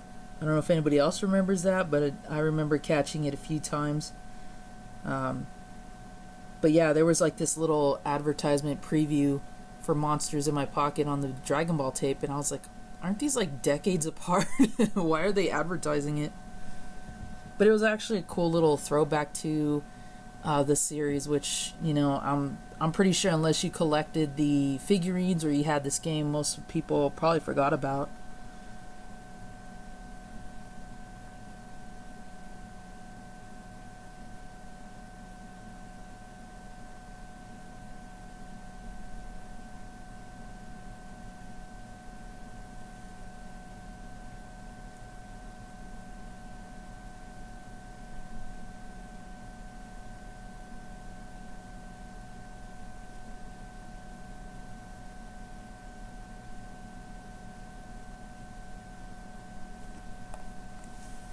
Yep, that's the one. The little koala bear cartoon.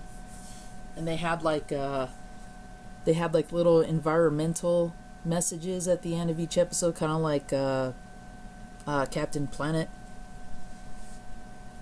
It was like the Australian version of Winnie the Pooh, practically.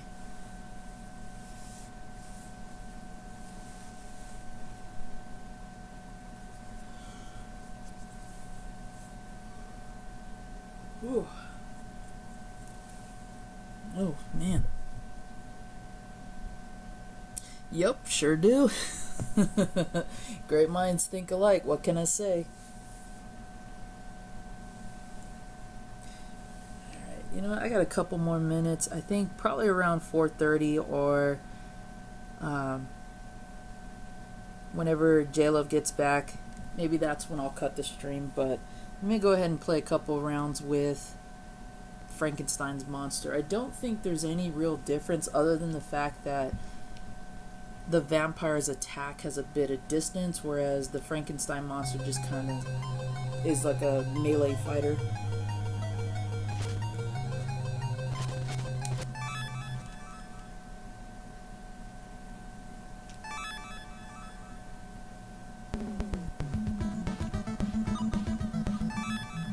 I kind of wish they had picked the werewolf to be in this. The vampire and the werewolf would have made more sense to me.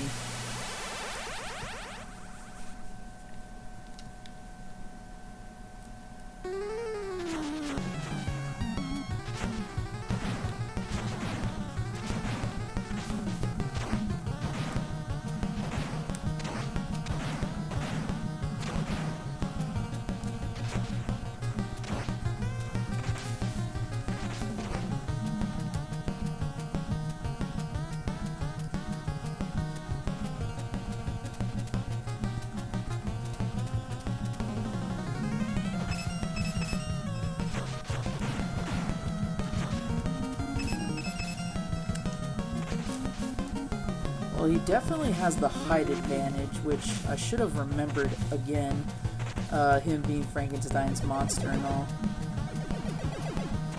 Ow!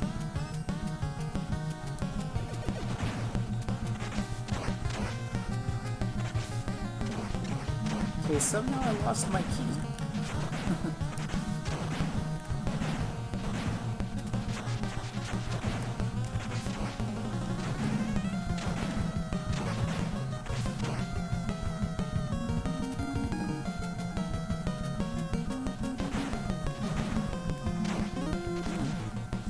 Yeah, too bad I lost it though. I mean, they give you another one. They give you the keys, they give you like screws and bolts and stuff, but I try to keep the keys with me as long as possible.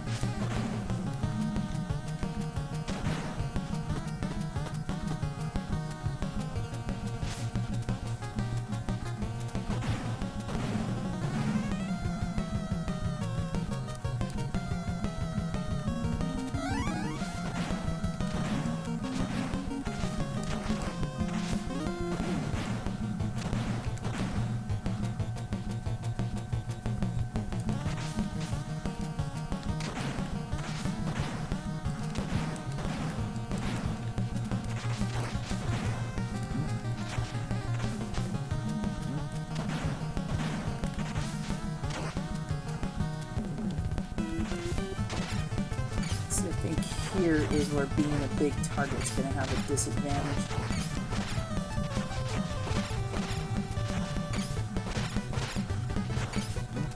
Ow!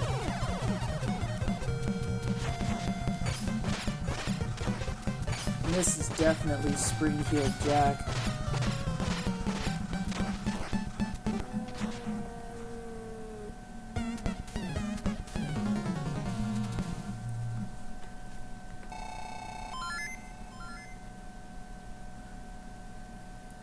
Yeah, it actually is. If you can overlook the little annoyances, it's actually pretty fun. It's got that same thing that Bucky O'Hare does, where it does have a bit of difficulty, but unlike Bucky O'Hare, this game's way more forgiving.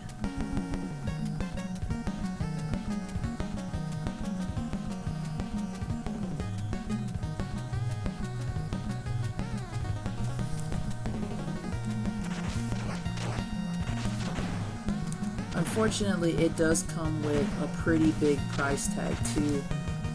I only got mine for a couple of bucks because it was in a lot, but I've seen this game go for about $50–$60 easily. And it's not even that long of a game, as you guys saw. It's only like 6 levels, not including the final boss fight.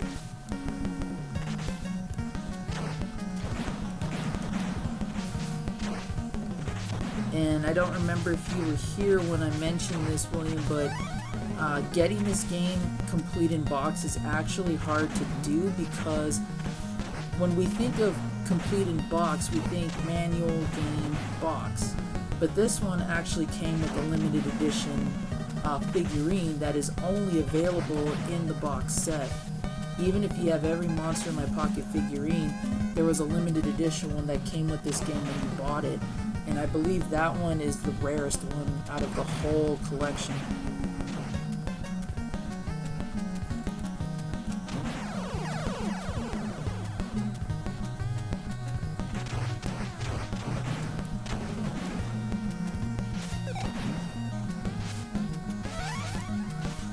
Yeah, so Frankenstein's Monster does have an advantage when it comes to skipping certain parts of the level because he's so tall, but being that he's so tall, he tends to get hit more. I could be wrong about that though, because I need to rethink how much damage I was taking as the vampire.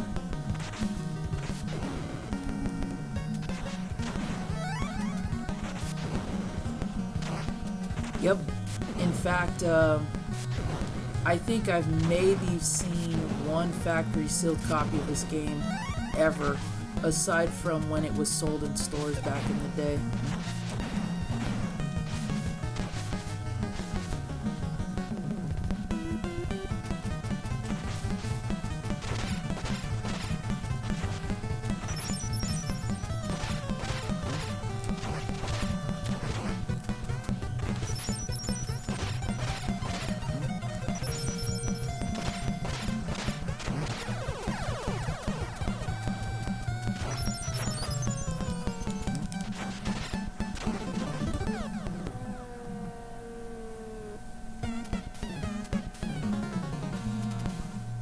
So if you ever see this in the wild and it's complete in box, try to see how cheap you can get it, and then also what's the difference in price based on whether or not they actually have the minifigure.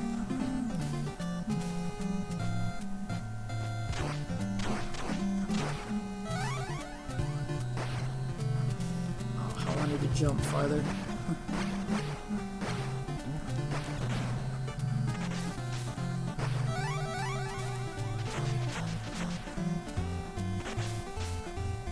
I know on eBay I've seen the loose figurines sell for pretty high prices, but I haven't seen a complete in box set with the original figurine in a very long time.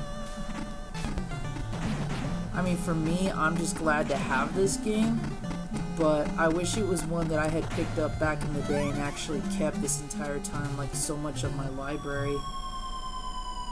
Anytime a game has a cool little tie-in like that, I'm usually a sucker for.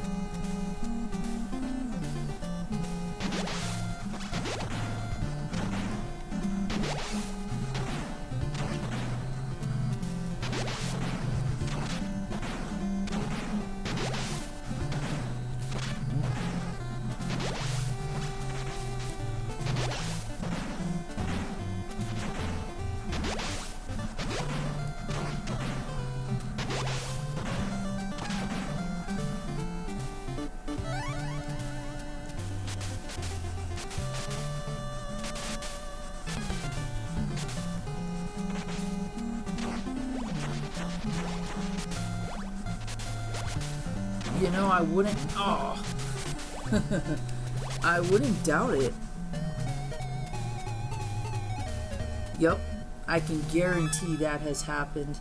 In the times that I've seen this game listed as complete in box, most of the time they don't have the figurine, and it's either because they lost it or they're like completely oblivious to the fact that it should have a figurine with it.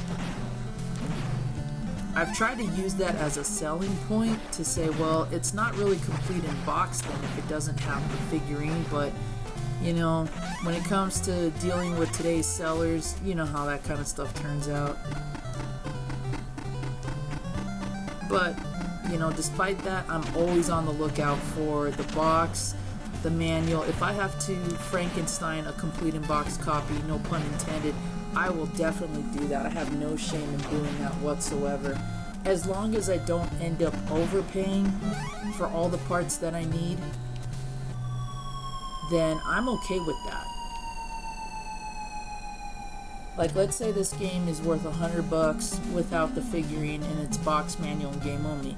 If I paid $5 for this game and I see the box and the manual, as long as I don't pay anywhere close to $100 for the box and the manual, I'm okay with that.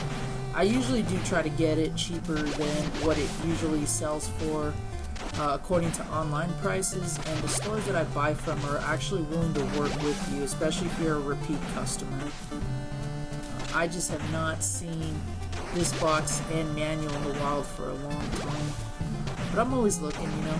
Hashtag keep the gamer faith, right? Hasn't stirred me wrong yet.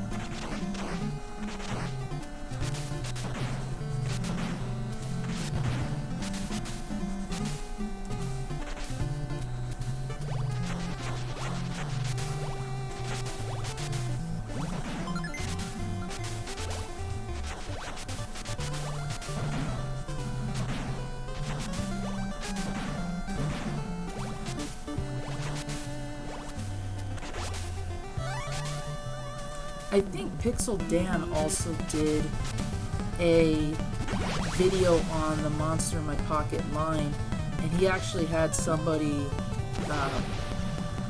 who has the figurine. It might have just been Norm's video on the video game in the toy line, but I remember seeing Pixel Dan and he had the figurine on loan to him as part of the video.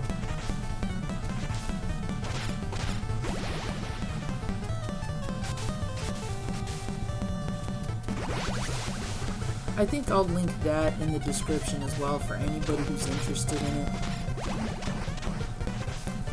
Yep, hashtag keep the gamer faith. If I get to the point where somebody actually asks for like zombie JLT merchandise, I think maybe that'll be one of the first t-shirts I ever designed. I definitely think it's a message that all of us collectors, whether video game or toy collector or anything, you know, we just need to remember that from time to time. Even if we miss out on what could be a really good buy, chances are we'll find something better, or we'll find it again later in the wild. Ow! Not cool. Whoa, that was close. And I'm glad that Push Pillows and a few others are really taking that message to heart, because I've been trying to, in my own way, ouch, in my own way, kind of spread that, you know? Keep the gamer faith, gamers supporting gamers, gamers helping gamers, all of that. I think if we can really spruce up our community, we'll be a heck of a lot better. Yep, trading cards, anything. I don't feel like that message is strictly for video games, even though all it says is, you know, keep the gamer faith. I mean, we could change that to keep the collector faith, honestly.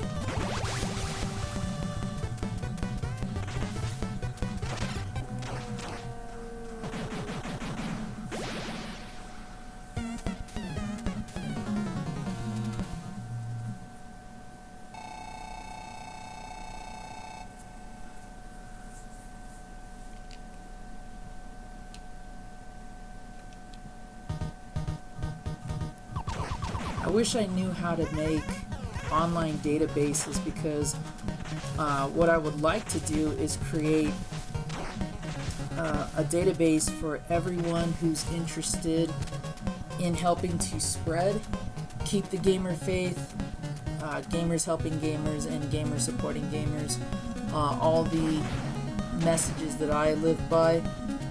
If I knew anything about how to build an online database, what I would love to offer is a trading board for anybody who signs up, so that they can say, here's what I'm looking for, here's what I have here's what I have available. If you're interested in sharing, selling, or trading, here's what my offers are, here's what I'm looking for, and then be able to keep in contact with everybody who is looking for something. You know?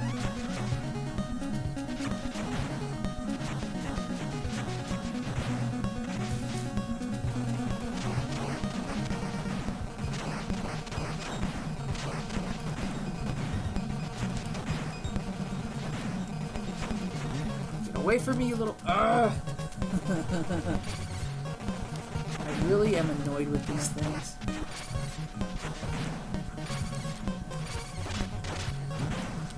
Ow.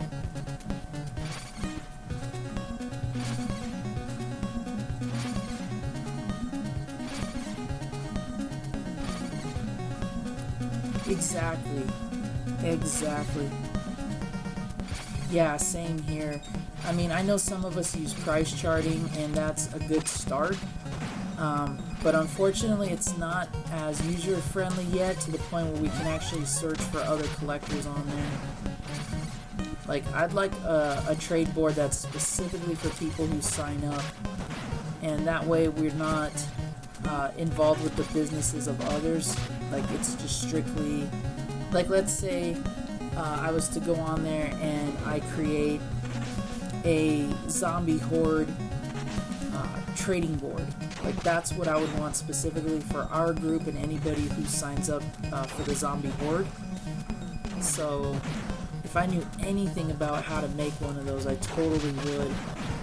Or like how I used to say in Redneck Gamer, Chris's streams, Redneck Trading Post.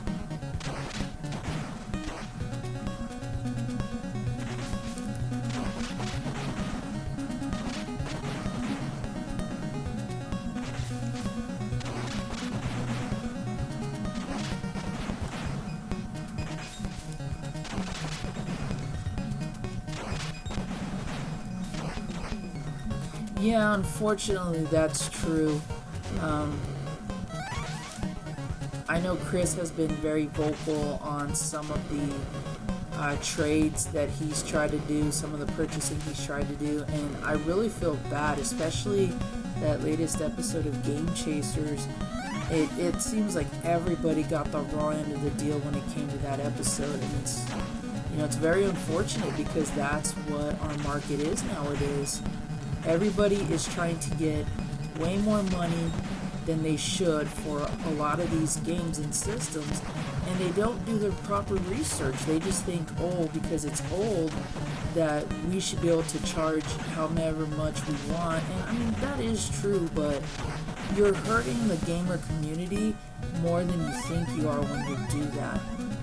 Whenever I've sold or traded anything I've restored, I usually tend to look at what the going trends are for prices, because the way that I look at it, if a retail place or any type of seller is going to sell a game for what it's going for online, it better be a minty card in my opinion, because it wouldn't be fair to charge $50 for a version of this game if the label's torn or if there's writing on it, Like, I feel like that's unfair to the buyers and the retro community, because people feel like, unfortunately, this is the only way they can get this game, and that's not always true.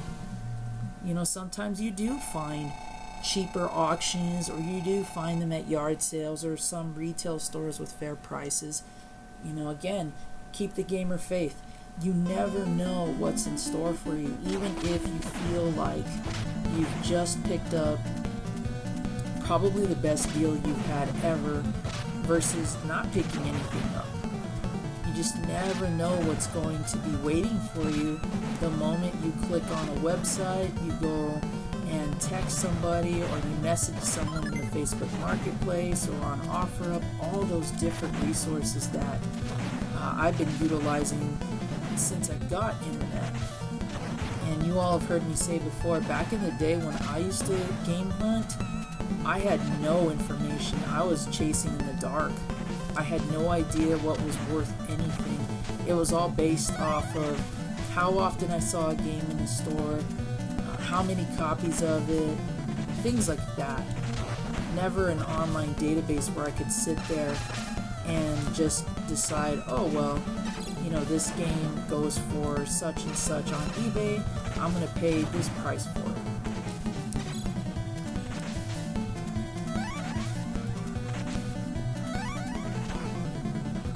Exactly. Lots are usually the best way to go.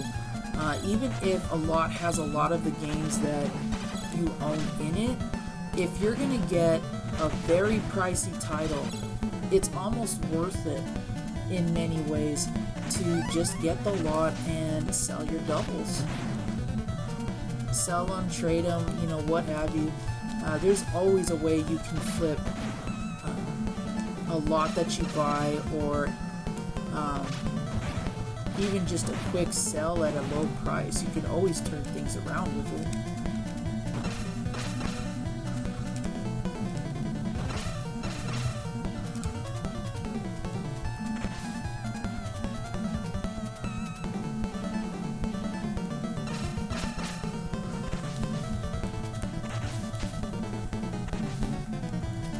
Oh, you jerk. Oh, that's not good.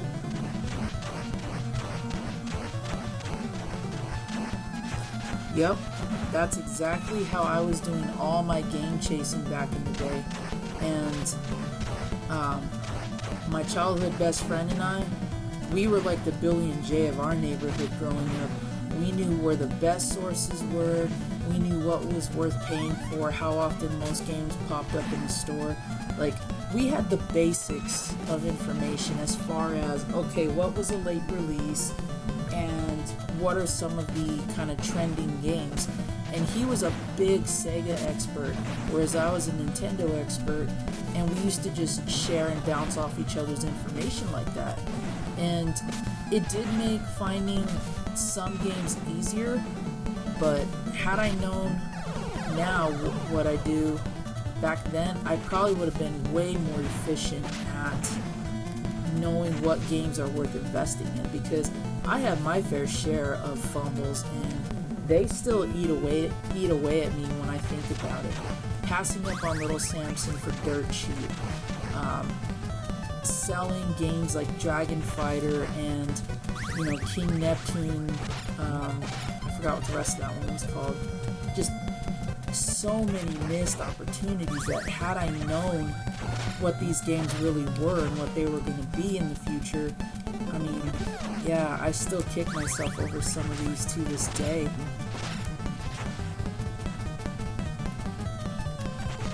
And it wasn't until that I moved away for college that I actually got the internet, even though I had been buying on eBay for years.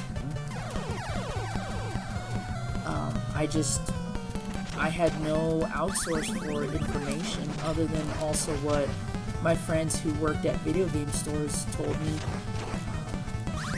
We always were chasing in the dark, sadly.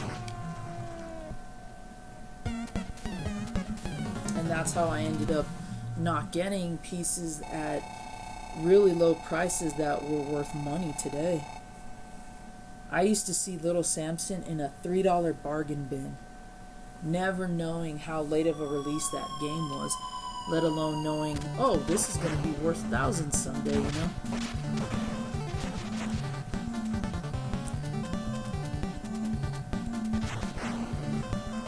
And the same can be said for just about any system or video game of any kind.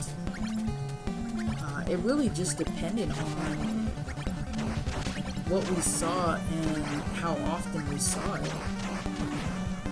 And we often made the mistake of, if a game is priced low, it's probably bad and therefore probably not worth anything. So we really took a lot of leaps of faith when it came to, okay, which game is worth getting, what system is worth getting, and at what prices. And back in the day, not having a job, I couldn't easily just throw down the money like I could now, and even then I think twice about it.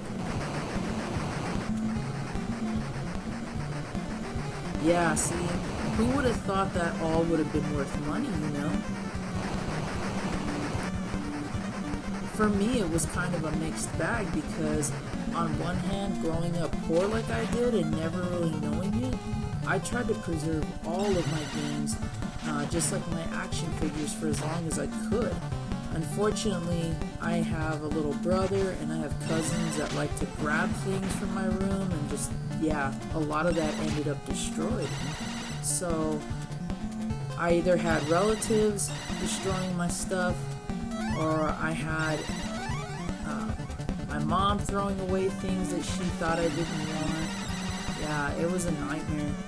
Even to this day, she still threatens to throw away some of my stuff.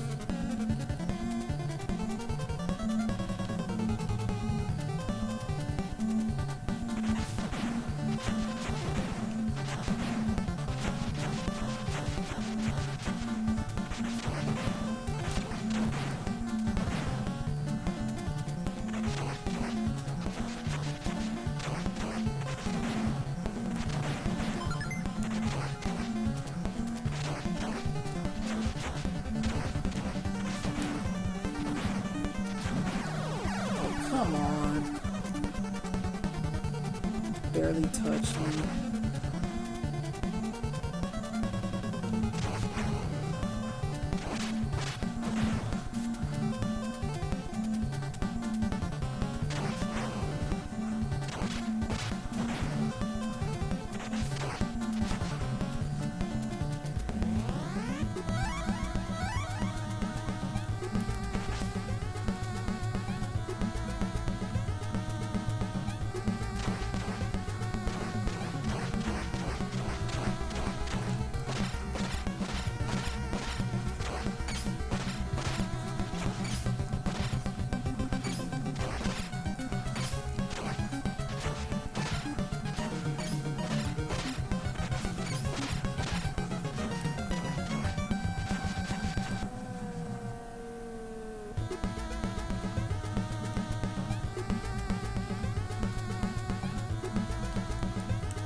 sometimes for some reason I can attack him and he'll run right by me and not take damage, and then other times I take damage for some reason.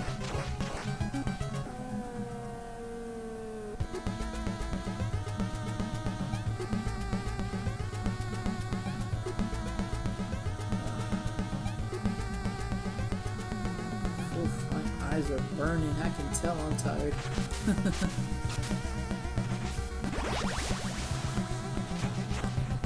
I think this is the one annoying boss that I wish you could get in close to and actually do damage fast.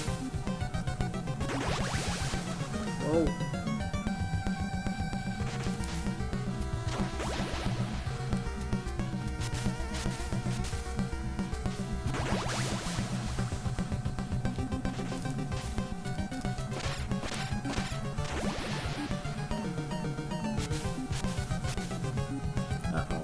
Mistake. Oh. Yeah, that was bad.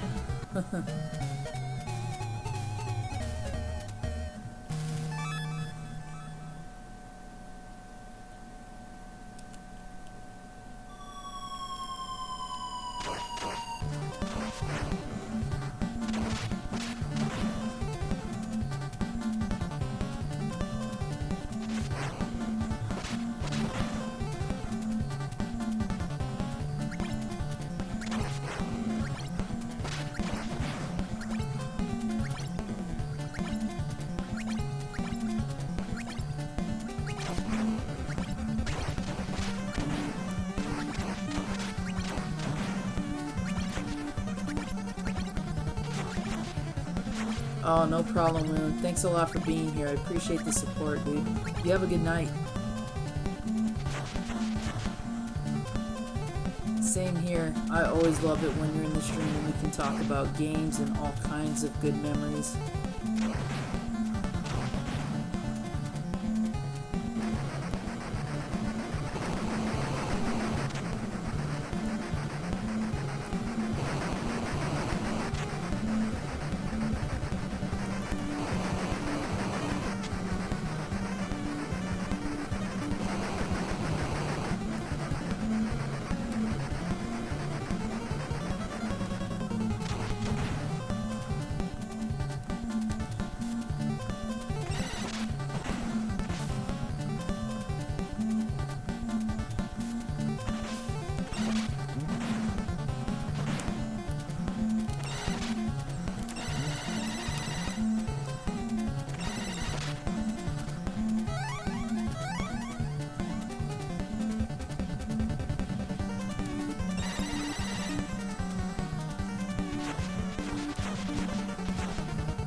Got about 9 viewers and 8 likes. Not bad.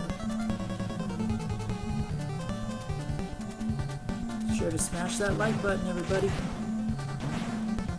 Show your Supernatural Gaming here some support.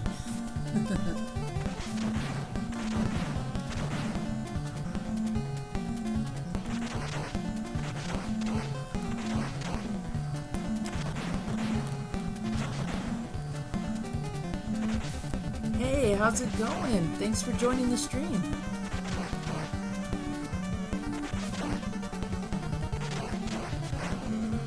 Well, Ms. J-Love, I completed the game as the vampire, and I decided to demo Frankenstein's Monster, and before I knew it, I was already going through the game as him, so I figured I might as well try and finish it. Yep, 9 views, 9 likes, I'm happy with that.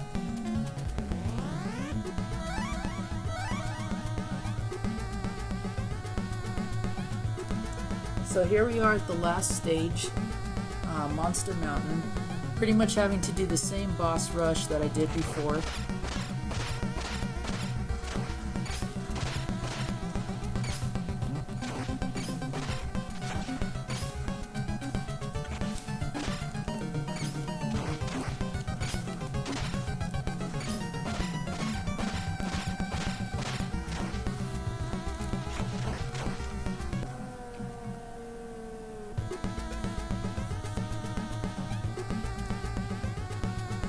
Yep, agreed. 9 watching, 9 likes. Couldn't ask for more. Well, I mean, I could, but you know how it is. I'm grateful that anybody is in here enjoying the stream with me. And whether you've played this game before or not, love discussing retro games, collecting, all that good stuff. Any good memories you may have with the games that I'm playing and whatnot. Definitely want to keep those good memories alive and all those good feelings associated with it.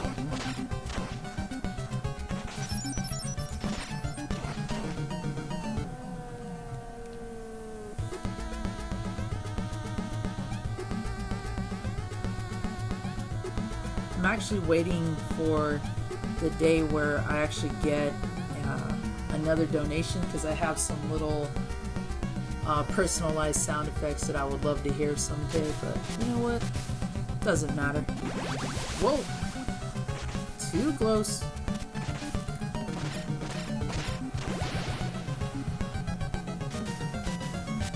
I'm actually noticing that some of my OBS stuff is missing too, which is really weird. I had the little ticker and all of that. I wonder where that went.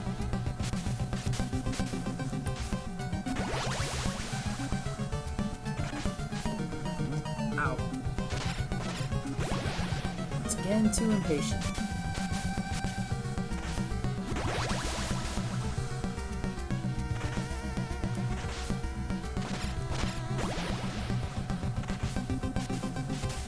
There we go.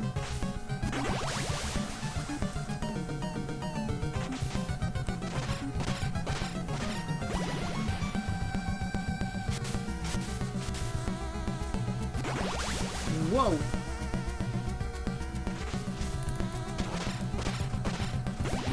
Oh, come on, that should be enough hits.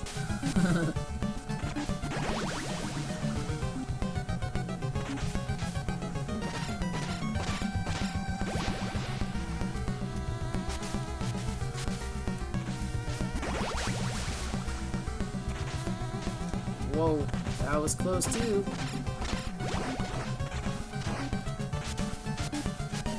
Oh, very cool, J-Lo.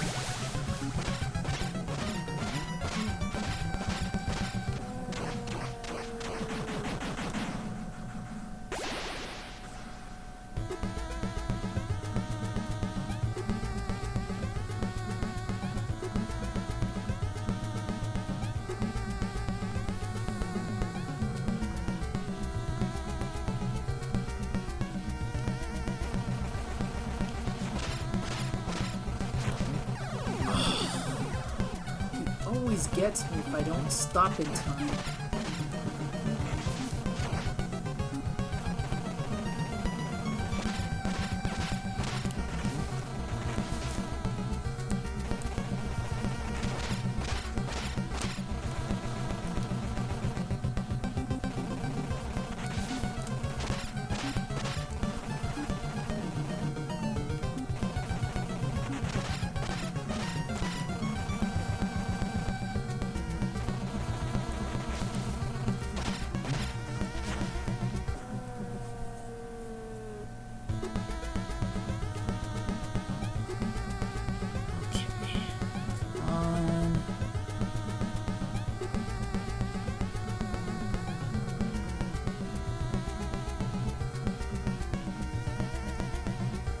I wish they would give me energy here instead of at the very end.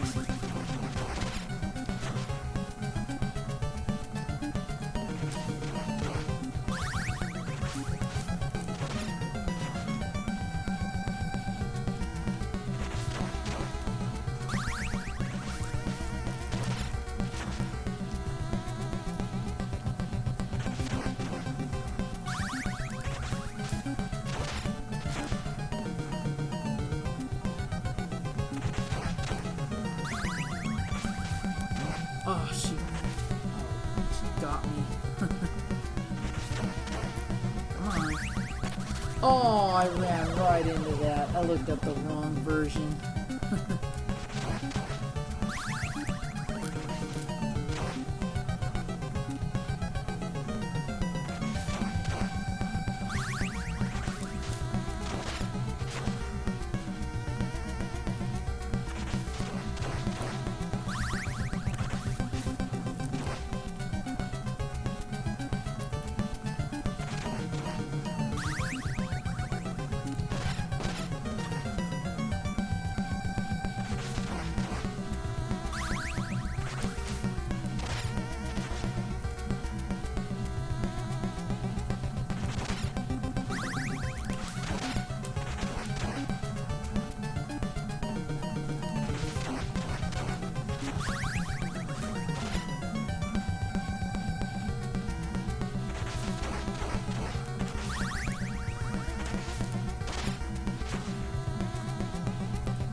There's all the energy I could have used in the last fight.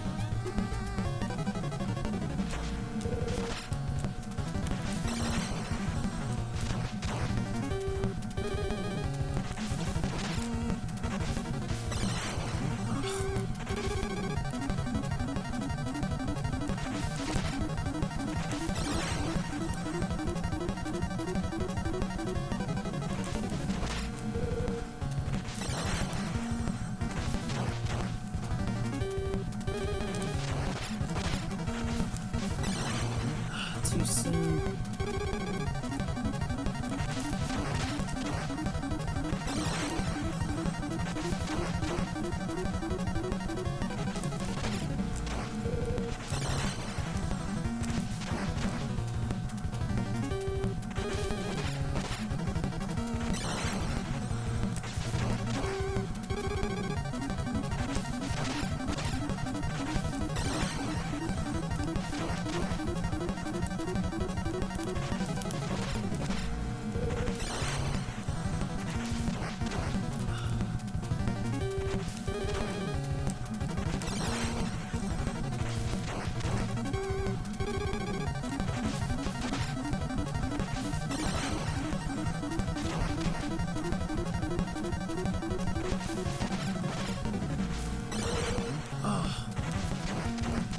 Good.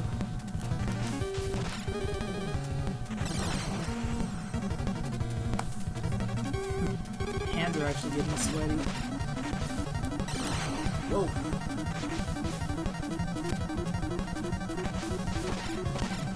Oh, come on now. Give me a break. Oh, not good. There we go.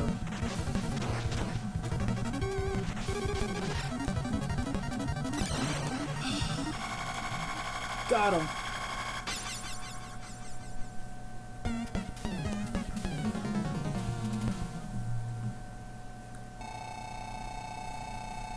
Whew. That was close.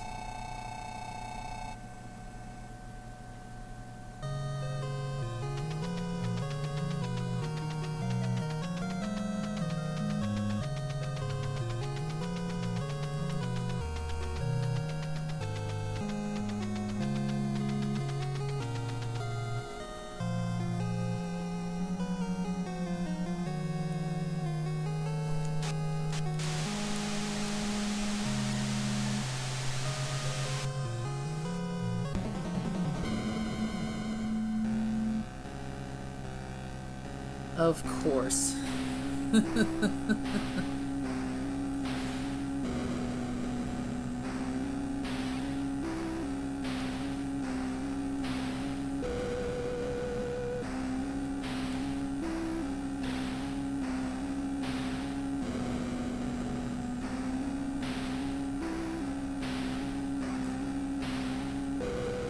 Have a good day, Tutus, or however you say your name, I'm sorry.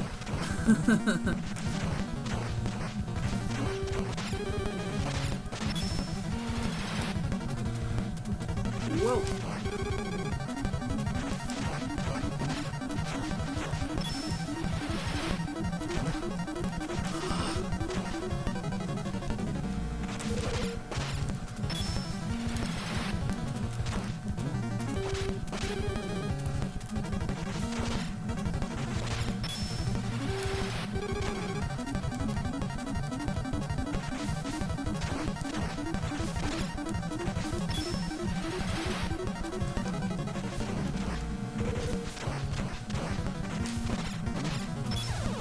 No.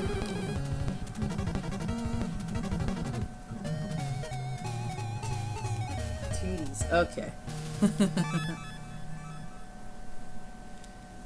Oh, I have to do the whole thing again? Oh, that is not cool.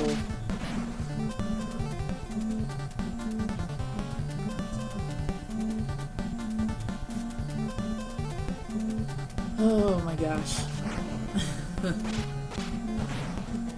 Well, here's to hoping I can pass it. I already have with the vampire, it's just I decided to keep running and see how far I could get with the Frankenstein Monster.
Oh boy, oh boy. Oh no! I could have used those healths right there. These flying creatures are nuts.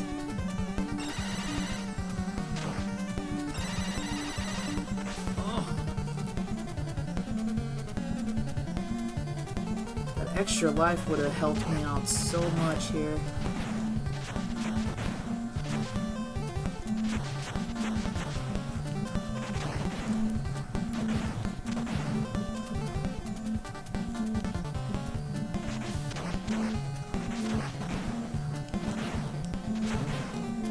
Come on.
See, if they refilled my life bars every time I went into a new boss fight, that'd be great.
No.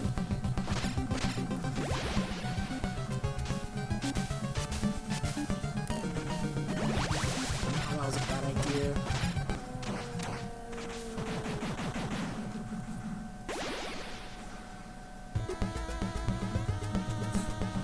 Only 20 points for beating that boss. Wow.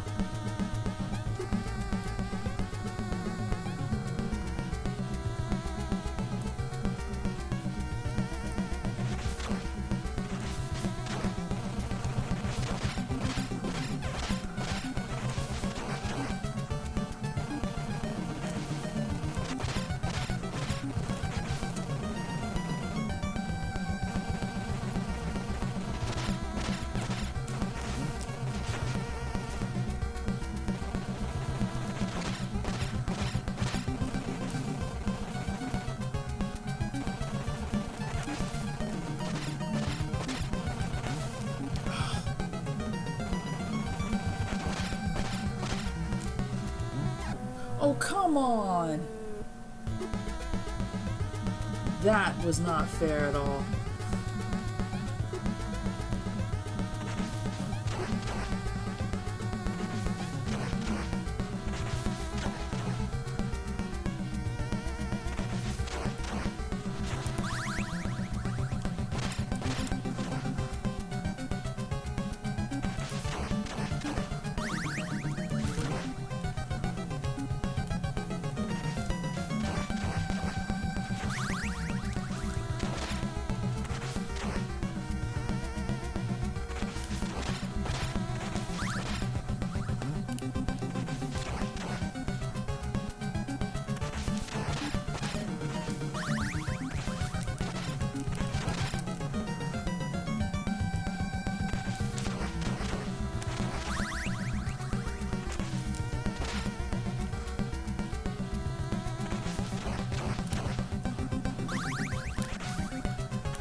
Jump.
Hope that's enough to warrant me an extra life. If I have at least 2, I think I'll be able to do this.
I love how he just goes back to watching TV.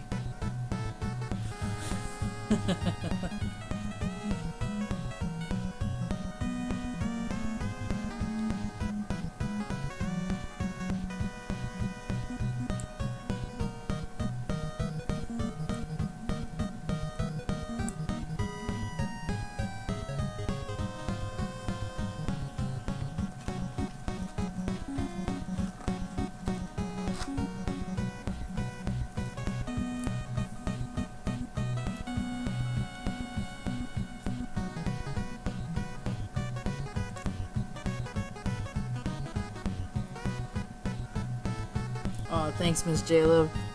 Yeah, appreciate all the support you guys gave tonight and every other night that I'm streaming or putting out new content, which hopefully I'll have some new videos coming up within the week. But yeah, thanks a lot for being here, you guys. And you know, like I said earlier, I wanted to dedicate this playthrough to you since it was your suggestion. I'm just sorry that I'm so rusty right now, but I'm glad that you all stuck by me and not only saw a playthrough of the game with the vampire, you saw it with Frankenstein's Monster as well. So thanks a lot, you guys. It's about almost 5:30 my time, so I think at this point I'm going to go ahead and cut the stream. But I want to thank you all for being here. I'm going to hopefully try to stream tomorrow at some point if I'm not recording any footage for upcoming episodes. So I'm also going to include a poll on my Twitter where I'm going to leave the choice of video game up to whatever votes each game gets. So far I'm thinking about Uninvited on the NES, hopefully a complete playthrough of that, and I'm either going to suggest Alien Syndrome on NES as well, or Alien Syndrome on Sega Master System. So until then, this is Zombie JLT1, your supernatural gamer. I want to thank you all for being here, for supporting the stream, and I look forward to chatting with you all again later. So y'all have a good day, good night, wherever you are in the world. Keep the gamer faith going, and be sure to join me in the next stream. You all take care.